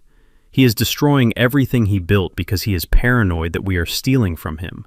But we have never taken a dime that he did not give us freely. I looked down at the black book on the table in front of me. My hand rested on the cover. I could feel the texture of the leather. I could feel the weight of the truth inside. Brent finished his testimony with a tear in his eye. I just want my dad back, he said. I want to make sure he is safe. Thorne looked triumphant. Your witness, he said to Zhao. Zhao stood up. He did not bring a notepad. He picked up the black book. He walked slowly toward the witness stand. The room was silent. The air conditioner hummed. Mr. Vance, Zhao said, you say you have never taken a dime that was not given freely. You say you want to protect your father's assets. Yes, Brent said. I am a financial professional. I know how to manage an estate. Zhao nodded. He placed the black book on the railing of the witness stand. He opened it to a page marked with a red sticky note. Then, perhaps you can explain this entry from August 12, 2018, Zhao said. Brent looked at the book. He squinted. What is that? He asked. Zhao read from the page. His voice was clear and sharp. August 12th. Brent requested $20,000 for emergency home repairs due to a flood. Inspection of the home revealed no flood damage. Bank records show a transfer of $20,000 to an offshore gambling site on August 13th. The color drained from Brent's face. Objection, Thorne shouted, standing up. What is this book? Where did this come from? This, Zhao said, turning to the judge, is a detailed ledger kept by Lincoln Vance for 20 years. It documents every transaction, every loan, and every lie told by the plaintiff. And we have the bank records to back up every single entry. The judge leaned forward, her eyes narrowed. Continue, Mr. Zhao. Zhao turned the page. November 4th, 2020, Zhao read. Brent requested funds for a charity gala table, $10,000. Check was cashed at a liquor store in downtown Atlanta. No donation was ever made. Brent started to sweat. He pulled at his collar. That is not true, he stammered. That is a fabrication. He wrote that. He is crazy, remember? Zhao looked at Brent. He looked deep into his soul. We have the canceled check, Mr. Vance, and it has your signature on the back. I watched from my seat. I saw the confidence crumble. I saw the fear take hold. The first round of the fight was over, and the knockout punch was just beginning. The courtroom was silent after the revelation of the ledger, but the war was far from over. Brent Vance sat in the witness box, wiping sweat from his forehead with a trembling hand. He looked at his lawyer Marcus Thorne, begging for a lifeline. Thorne stood up to object, claiming that the financial records were circumstantial, but Zhao was already moving to the next phase of the attack. Zhao did not sit down. He walked over to the large monitor that had been set up for the defense. He plugged in the black USB drive that I had left on the hospital bed. The same drive that had locked them out of the accounts was now about to lock them out of their dignity. Your Honor, Zhao said, his voice calm and steady. The plaintiffs claim that Lincoln Vance is paranoid. They claim his belief that his family is plotting against him is a delusion. We would like to present Exhibit B. This footage was recorded by the security system inside the Blue Ridge estate 3 weeks before Mr. Vance's heart attack. Brent froze. He knew about the cameras outside, but he did not know about the cameras inside. I had installed them myself, disguised as smoke detectors, not to spy on them, but to protect the house. I never expected to capture what I did. The screen flickered to life. The date stamp showed a Thursday afternoon. The camera angle showed the living room of the mansion. The room was bathed in sunlight. Kendra was not home. She was at her yoga class, but Brent was there, and he was not alone. Walking into the frame with him was a woman. The courtroom gasped. It was not a stranger. It was Jessica, Kendra's best friend since college. The woman who had been the maid of honor at their wedding. The woman who was currently sitting in the second row of the gallery, behind Kendra, having come to support her friend. On the screen, Brent and Jessica sat down on the sofa. Brent poured 2 glasses of my expensive scotch. He handed one to Jessica. He leaned in and kissed her. It was not a friendly peck on the cheek. It was a long, passionate kiss that made the air in the courtroom turn ice cold. Kendra let out a strangled sound. She put her hands over her mouth. Her eyes darted from the screen to the back of the room, where Jessica was now shrinking down in her seat, trying to become invisible. But the video was not done. The audio was crisp and clear. I cannot wait much longer, Brent said on the screen, taking a sip of scotch. The old man is healthy as a horse. He is going to live forever and hold on to that money until he is 100. Jessica laughed. She ran her hand through Brent's hair. Just be patient, baby. Kendra says he has high blood pressure. Maybe we will get lucky, Brent sneered. Kendra. God, I am so sick of her. She is so needy. She spends money like water, but she has no idea how to make it. If it was not for her father's trust fund, I would have left her 5 years ago. I am only here for the payout, Jessica. Once the old man kicks the bucket and Kendra gets the inheritance, I am going to divorce her so fast her head will spin, and then it will be just you and me and $50 million. The video ended. The screen went black. The silence in the courtroom was shattered by a scream that sounded like an animal in a trap. It was Kendra. She stood up so fast her chair fell over with a loud crash. Her face was twisted into a mask of pure fury. She did not look at the judge. She did not look at me. She looked at Brent, who was still sitting in the witness box looking like a ghost. You monster, Kendra screamed. You dirtbag. You slept with Jessica. She lunged. She did not run. She flew across the small space between the plaintiff's table and the witness stand. The bailiff was too slow to stop her. She threw herself onto Brent. Her nails dug into his face. She grabbed his expensive hair and pulled. You said you loved me, she shrieked, slapping him across the face. You said I was your queen. You were waiting for my dad to die. You wanted the money. Brent tried to shield his face. Get off me, you crazy witch, he yelled. Security, help me. Kendra turned her rage toward the gallery. She pointed a shaking finger at Jessica, who was trying to sneak out the back door. And you, Kendra screamed, tears streaming down her face, ruining her makeup. You sat at my dinner table. You held my hand when I cried about him working late. You knew. You both knew. The judge banged her gavel. Order in the court. Bailiff restrained the plaintiff immediately. 2 bailiffs grabbed Kendra by the arms. She was kicking and screaming. Her perfectly curated life had exploded in front of a room full of strangers. She looked at me then. Her eyes were wild. Daddy, did you know she cried? Did you know he was doing this? I looked at her from my seat. I did not smile. I did not frown. Yes, I said softly. I tried to tell you last year, but you said I was just jealous of your happiness. So I let you see it for yourself. Kendra collapsed into the bailiff's arms, sobbing uncontrollably. Brent sat in the witness box, bleeding from a scratch on his cheek. His reputation destroyed, his marriage over, and his secret exposed. The financial genius was revealed to be nothing but a gold-digging cheater. Zhao waited for Kendra to be escorted back to her seat and given a glass of water. The judge looked furious. This was no longer a conservatorship hearing. It was a reality show, and she had lost her patience. Mr. Zhao, the judge said, her voice sharp, do you have any more evidence, or can I dismiss this circus right now? Just one more piece of evidence, Your Honor, Zhao said. He turned his attention to Lucille. My wife was sitting next to Kendra, trying to comfort her daughter, but her eyes were darting around the room in panic. She realized the tide had turned. She realized Brent was useless. She realized her only hope was to play the victim card herself. Mr. Thorne sensed the danger. He stood up. Your Honor, my client, Mrs. Lucille Vance, is an innocent party in this. Regardless of Mr. Brent Vance's indiscretions, Mrs. Vance is the legal wife of Lincoln Vance. She has been abandoned. She has been left destitute.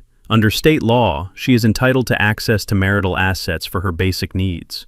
We ask the court to order an immediate release of funds to Mrs. Vance. Zhao walked back to his desk. He opened a thin manila folder. He pulled out a single sheet of paper. It was yellowed with age.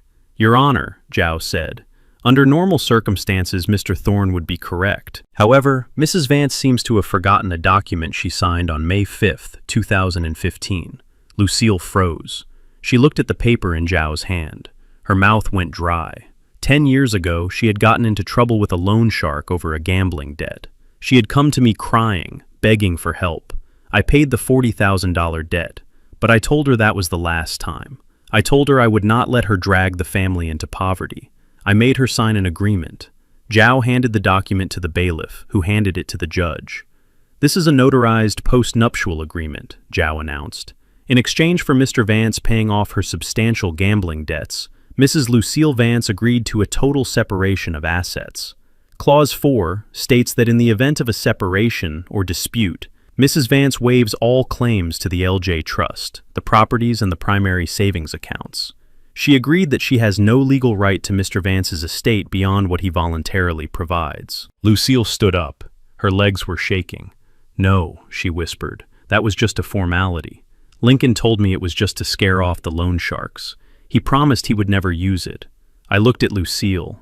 I remembered that night. I remembered paying the man who threatened to break her legs. I remembered her crying and promising she would change. She never changed. She just got better at hiding it. I never promised I would not use it, Lucille, I said. I promised I would protect this family. And sometimes protecting the family means protecting it from you. Lucille sank back into her chair. She looked at Brent, who was looking at the floor. She looked at Kendra, who was still crying. She looked at the judge, who was reading the document with a stern expression. She realized then that her safety net was gone. She had spent 10 years thinking she was the queen of the chessboard, but she was just a pawn who had been sacrificed long ago. She had no money. She had no house. She had a husband who had finally stopped enabling her. The judge closed the folder. She took off her glasses. She looked at the 3 people sitting at the plaintiff's table. I have heard enough, she said. Her voice cut through the room like a knife. Mr. Vance, you may stand up. I stood up. My back did not hurt. My heart beat steady and strong. The judge looked at Brent. Mr. Vance, your petition for conservatorship is denied with prejudice. There is absolutely no evidence that Lincoln Vance is incompetent. On the contrary, he appears to be the only person in this family who has any grasp of reality. You have wasted the court's time. You have perjured yourself, and you have attempted to weaponize the legal system to commit theft. She looked at Kendra. "Mrs. Vance, your eviction is upheld. The terms of the trust are clear. You violated the clause of care. You have no right to the property." She looked at Lucille. "Mrs. Vance, the postnuptial agreement is valid. You have no claim to the estate." The judge picked up her gavel. "Furthermore," she continued, "I am finding the plaintiffs liable for all legal fees incurred by the defendant. And Mr. Brent Vance, I am referring the transcript of this hearing and the video evidence to the district attorney's office for potential charges of fraud and elder abuse." She banged the gavel. It sounded like a gunshot. "Case dismissed." The courtroom erupted in murmurs. Reporters who had snuck in were typing furiously on their phones. Brent put his head in his hands. Kendra stared blankly at the wall. Lucille looked at me one last time. Her eyes were pleading. She mouthed the word, "Please." I picked up my black ledger. I put it back in my canvas bag. I nodded to Zhao. We turned around and walked down the center aisle. I walked past my wife. I walked past my daughter. I walked past the son-in-law I had treated like my own blood. I did not stop. I did not look back. I pushed open the heavy wooden doors of the courtroom. The air in the hallway was cool and fresh. I walked out into the daylight. I was 68 years old. I had no wife. I had no children to call my own. But for the first time in 40 years, I was free. I took a deep breath. It tasted like justice. The gavel had banged in the courtroom, but the sentence was still being carried out in the streets. I went back to my farm and turned off my phone. I did not need to watch the fallout because I knew exactly how gravity worked. When you climb high on a ladder built of lies, the fall is long, and the landing is brutal. My son Tyrell was the first to hit the ground. He had managed to get out of jail on a signature bond because the jails were overcrowded. A smart man would have kept his head down. A smart man would have gotten a job at a car wash and started paying his debts. But Tyrell was not a smart man. He was a man addicted to attention. He borrowed a phone from one of his so-called friends, and he did the only thing he knew how to do. He went live on social media. He sat on a curb outside the precinct. He made sure the lighting highlighted the dark circles under his eyes. He squeezed out a few fake tears. He started recording. He told the world that I was a tyrant. He said I was suffering from dementia and had abandoned my family in a fit of paranoia. He said his mother was sleeping on the street because of a clerical error at the bank. He asked for donations. He set up a crowdfunding page titled, "Help the Vance Family Survive Abuse." For about 2 hours it seemed to work. Strangers sent money. People commented saying how terrible I was. Tyrell smiled at the screen thinking he had won. He thought he could manipulate the court of public opinion just like he manipulated his mother. But he forgot that the internet has eyes everywhere. A nurse from St. Joseph's Hospital saw the video. She remembered the empty room. She remembered the rude phone calls. She posted a comment. "I was the charge nurse on floor 3. Your father was dying, and you told us not to call back because you were cutting a cake. You are not a victim. You are a predator." Then the paramedic chimed in. He posted a transcript of the ambulance call logs. He redacted my name, but the timestamp matched Tyrell's story perfectly. The tide turned instantly. The internet is a wild beast, and when it smells blood, it attacks. People found the court records from the hearing, which were public domain. They found the details of the eviction. They found the video of Brent cheating that had leaked from the courtroom evidence file. Tyrell's comment section became a war zone. People called him a parasite. They called him a leech. They made memes of his crying face superimposed over a picture of a cake. The hashtag #CakeOverDad started trending in Atlanta. The crowdfunding platform flagged his campaign for fraud. They froze the account and refunded every single donation. Tyrell watched the number go from $2,000 back down to 0 in real time. He tried to delete the video, but it was too late. It had been shared thousands of times. He walked down the street and people recognized him.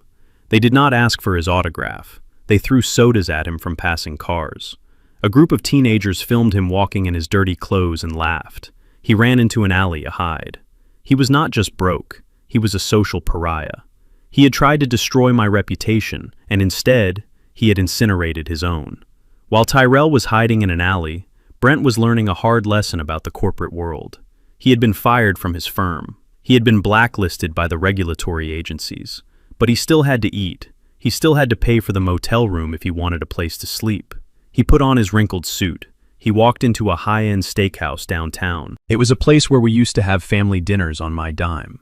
He asked to see the manager. He thought he could maybe get a job as a host or a bartender. He thought his charm still worked. The manager was a man named David.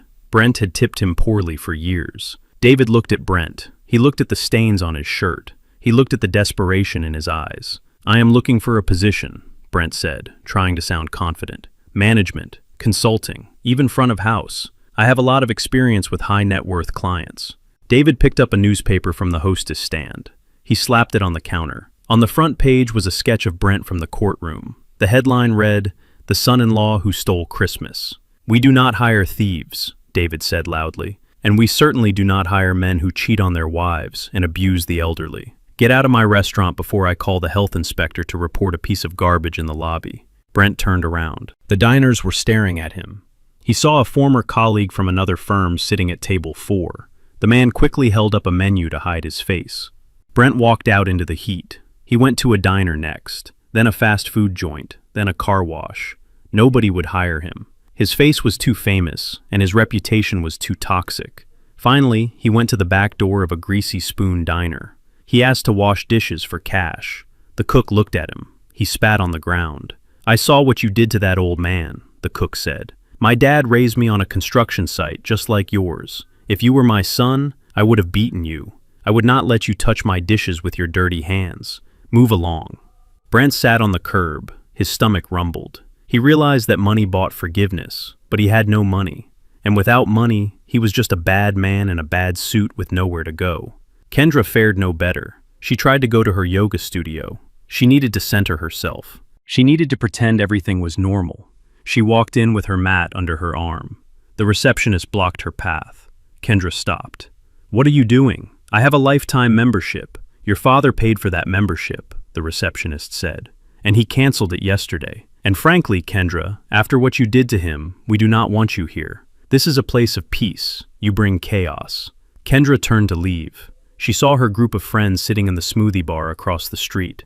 These were women she had vacationed with, women she had gossiped with. She waved at them, desperate for a friendly face.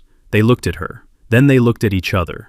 Then they turned their backs. One of them pulled the blinds down.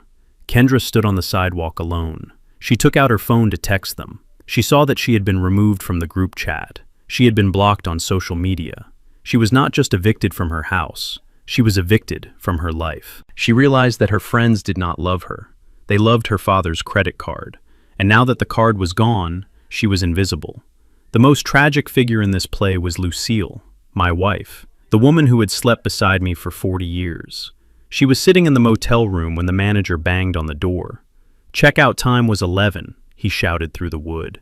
"It is noon. You have not paid for another night. Get out." Lucille opened the door.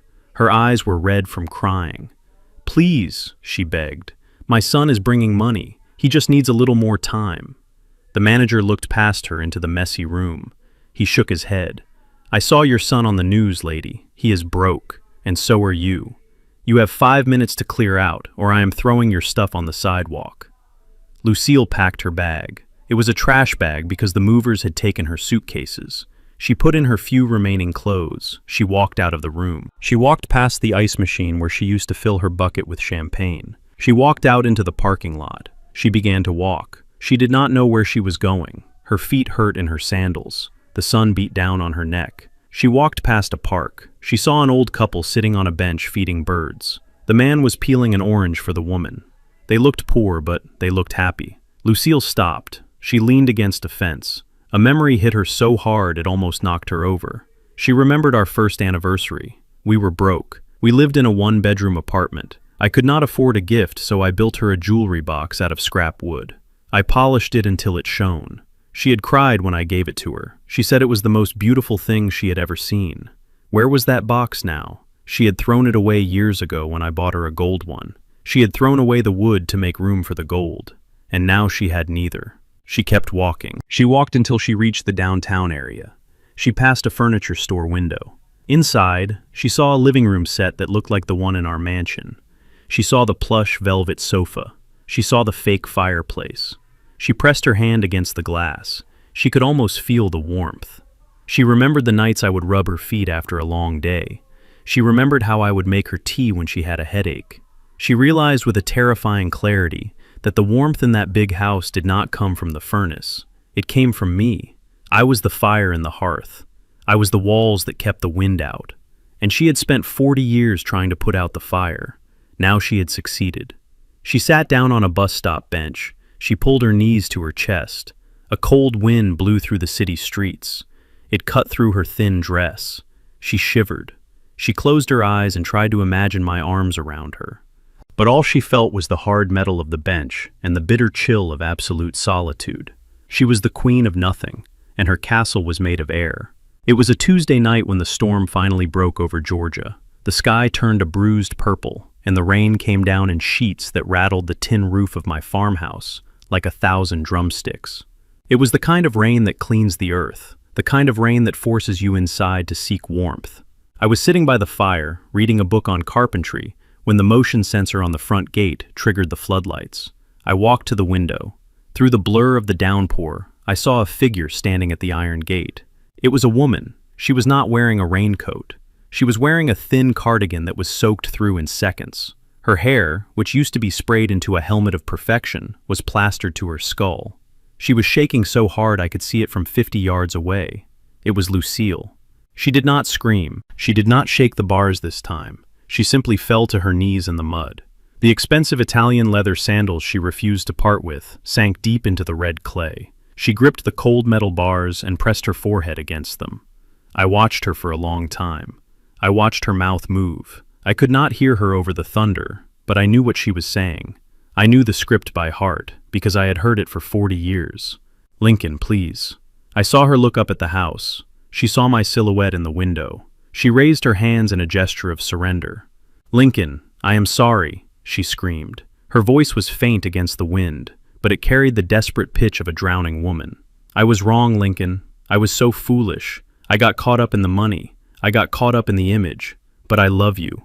We have been together since we were 20. Do not leave me out here in the cold. I have nowhere to go. The shelter is full. I have not eaten in 2 days." She wiped rain and tears from her face. "I remember the blue house, Lincoln," she cried. "I remember the truck. I remember when we had nothing and we were happy. I can be that woman again. Just open the gate. I will cook. I will clean. I will do anything. Just let me come home." It was a masterful performance. If I were a younger man, I might have believed it. If I were the man I was 6 months ago, I would have already been running out there with an umbrella. But the rain washes away dirt. It does not wash away character. And as I watched her kneeling in the mud, I noticed something. She was not looking at me. She was looking at the warm glow of the living room lamp behind me. She was not missing her husband. She was missing the heater. She was missing the refrigerator. She was missing the safety that I provided. She was sorry she lost the bet, not that she hurt the man. I stayed at the window. My hand rested on the cool glass. Inside the house it was dry. The fire crackled comfortably. The smell of cedar wood and roasted coffee filled the room. It was a sanctuary I had built for myself, a place of peace that I had fought a war to secure. Out there in the dark was the woman who had been my world.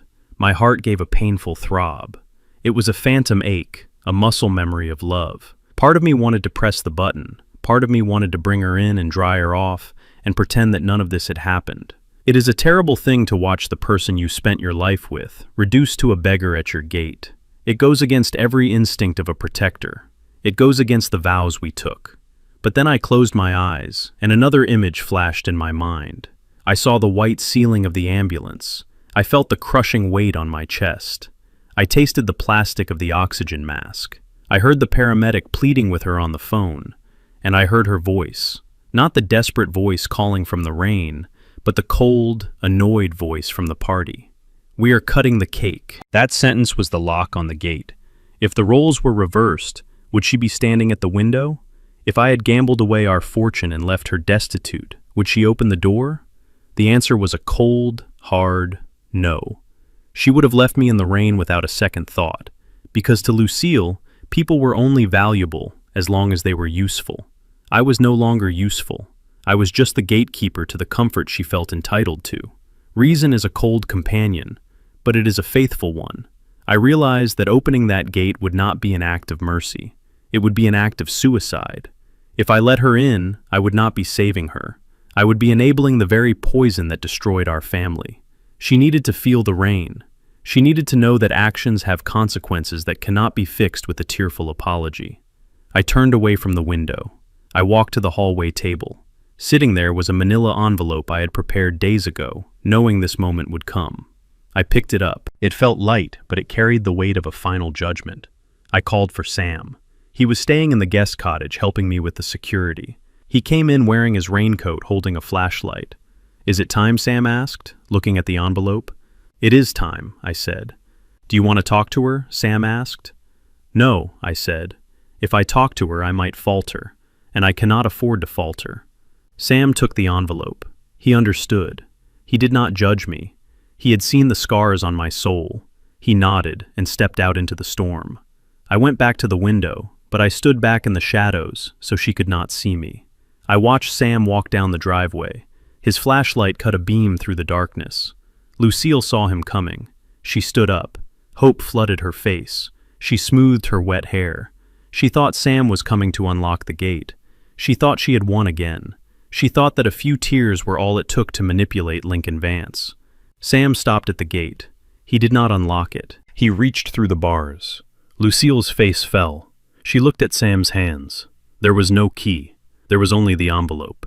"Mr. Vance wanted you to have this," Sam shouted over the wind.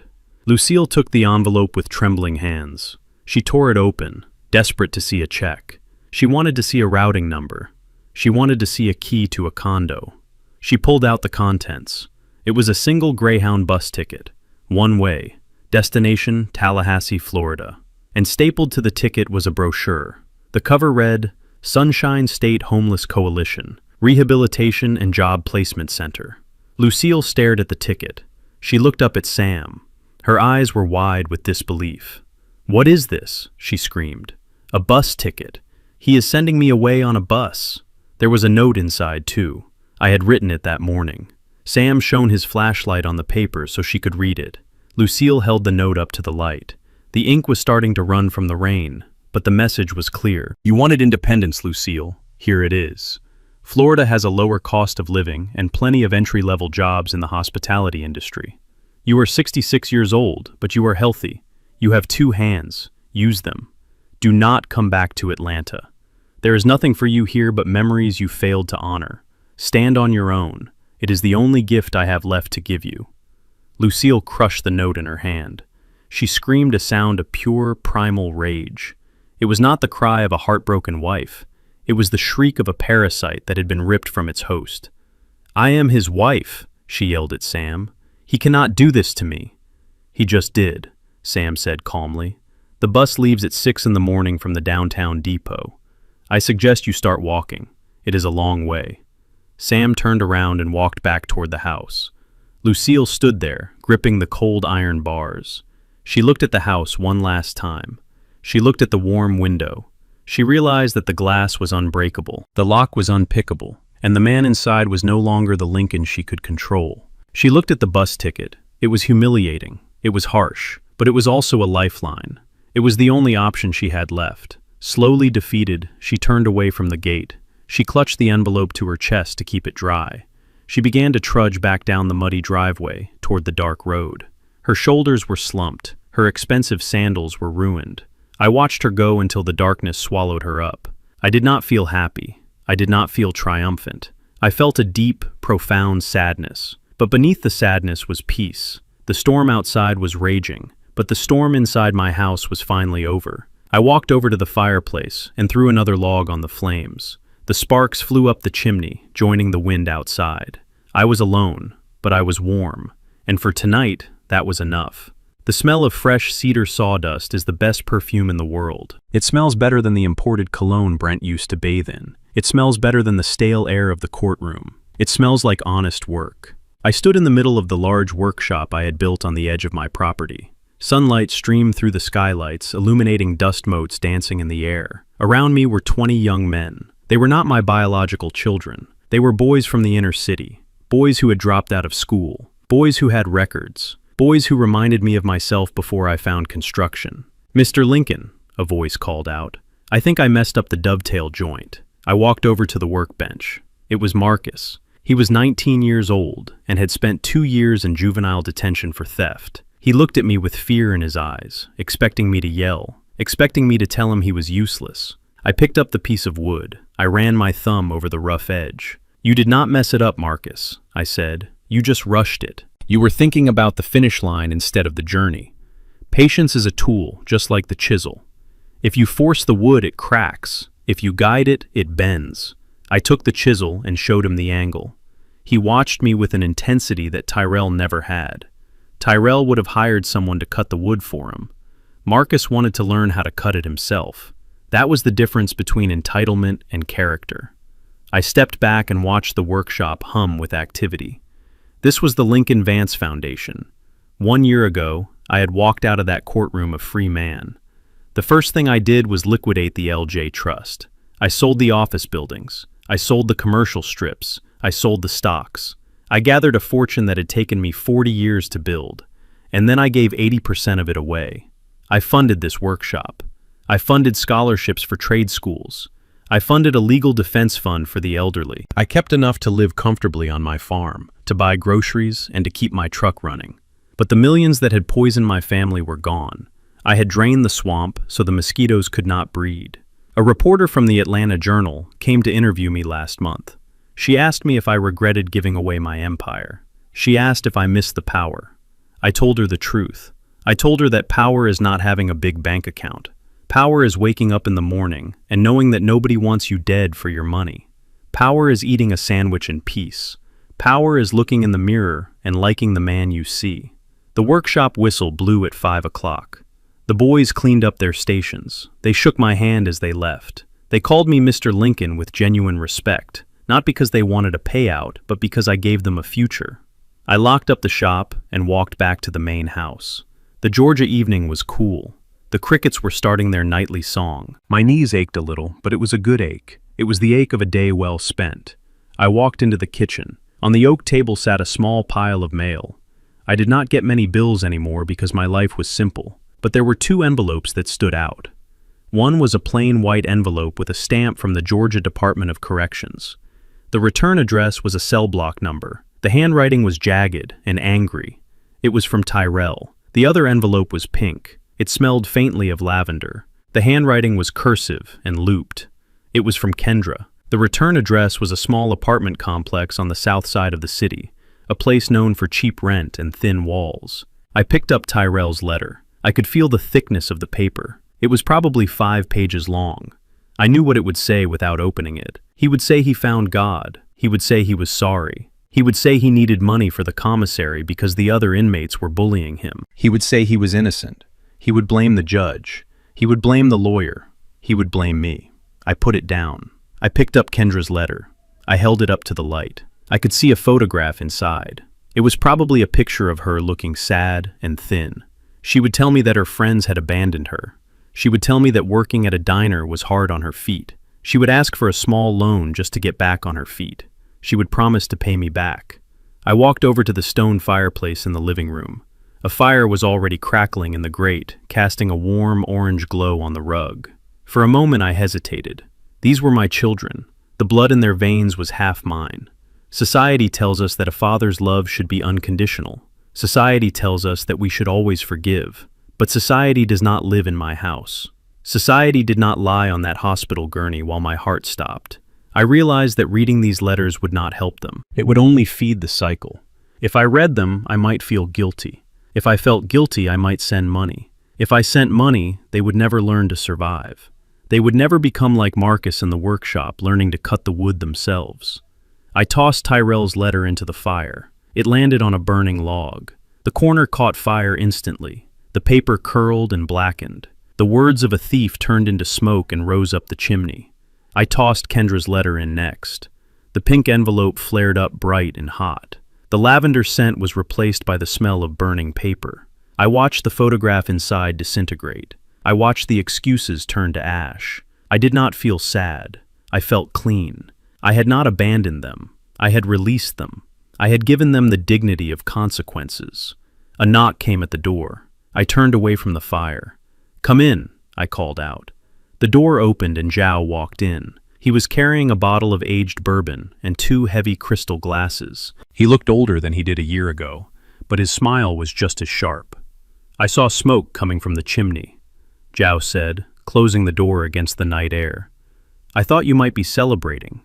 "Every day is a celebration, Zhao," I said. He walked over to the table and poured 2 drinks. He handed one to me. We walked out onto the back porch and sat in the rocking chairs. The moon was full, hanging low over the pine trees. "I heard about Brent," Zhao said, taking a sip. "He is working at a car wash in Alabama, living in a trailer. He tried to sue his former firm for wrongful termination, but no lawyer would take the case." "And Lucille?" I asked.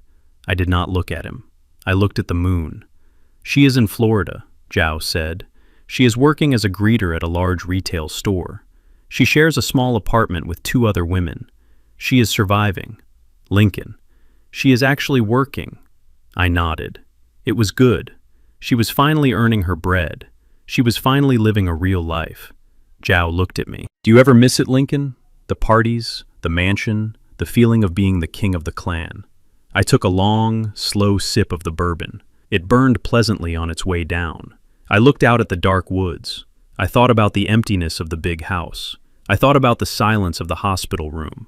And then I thought about the workshop full of boys who wanted to learn. I thought about the peace of my evenings. "I miss nothing, Zhao," I said. "I spent 40 years building a castle on sand. It washed away. Now I am building on rock." I raised my glass to him. "To family," Zhao said. I shook my head. "No, Zhao," I said. "Not to family. Family is an accident of biology. You do not choose your family." I clinked my glass against his. The sound rang out clear and true in the night air. "To loyalty," I said. "To the people who show up when the music stops. To the people who stay when the money is gone. To the people who respect you enough to tell you the truth." We drank. The bourbon was warm. The night was quiet. I was Lincoln Vance. I was a carpenter. I was a teacher. I was a friend. And as I sat there rocking on the porch of the home I had made for myself, I knew that I was finally the richest man in the world. The screen fades to black. Through this journey, I learned that true generosity is not about giving people what they want, but giving them the independence they need. For years, I thought I was loving my family by shielding them from the world, but I was only crippling them. Real love requires boundaries. I discovered that you cannot buy loyalty, and you cannot build a home on the quicksand of entitlement. Peace is not found in a crowded mansion full of strangers who share your last name. It is found in the quiet integrity of your own choices. It is better to be alone with your dignity than surrounded by people who are waiting for you to die. If you believe that respect must be earned and not just given, please hit that like button and subscribe to the channel. Let me know in the comments which city you are listening from. I would love to connect with you. And if you have ever had to stand up for yourself against the people you love, share this story. You are not alone. See you in the next video.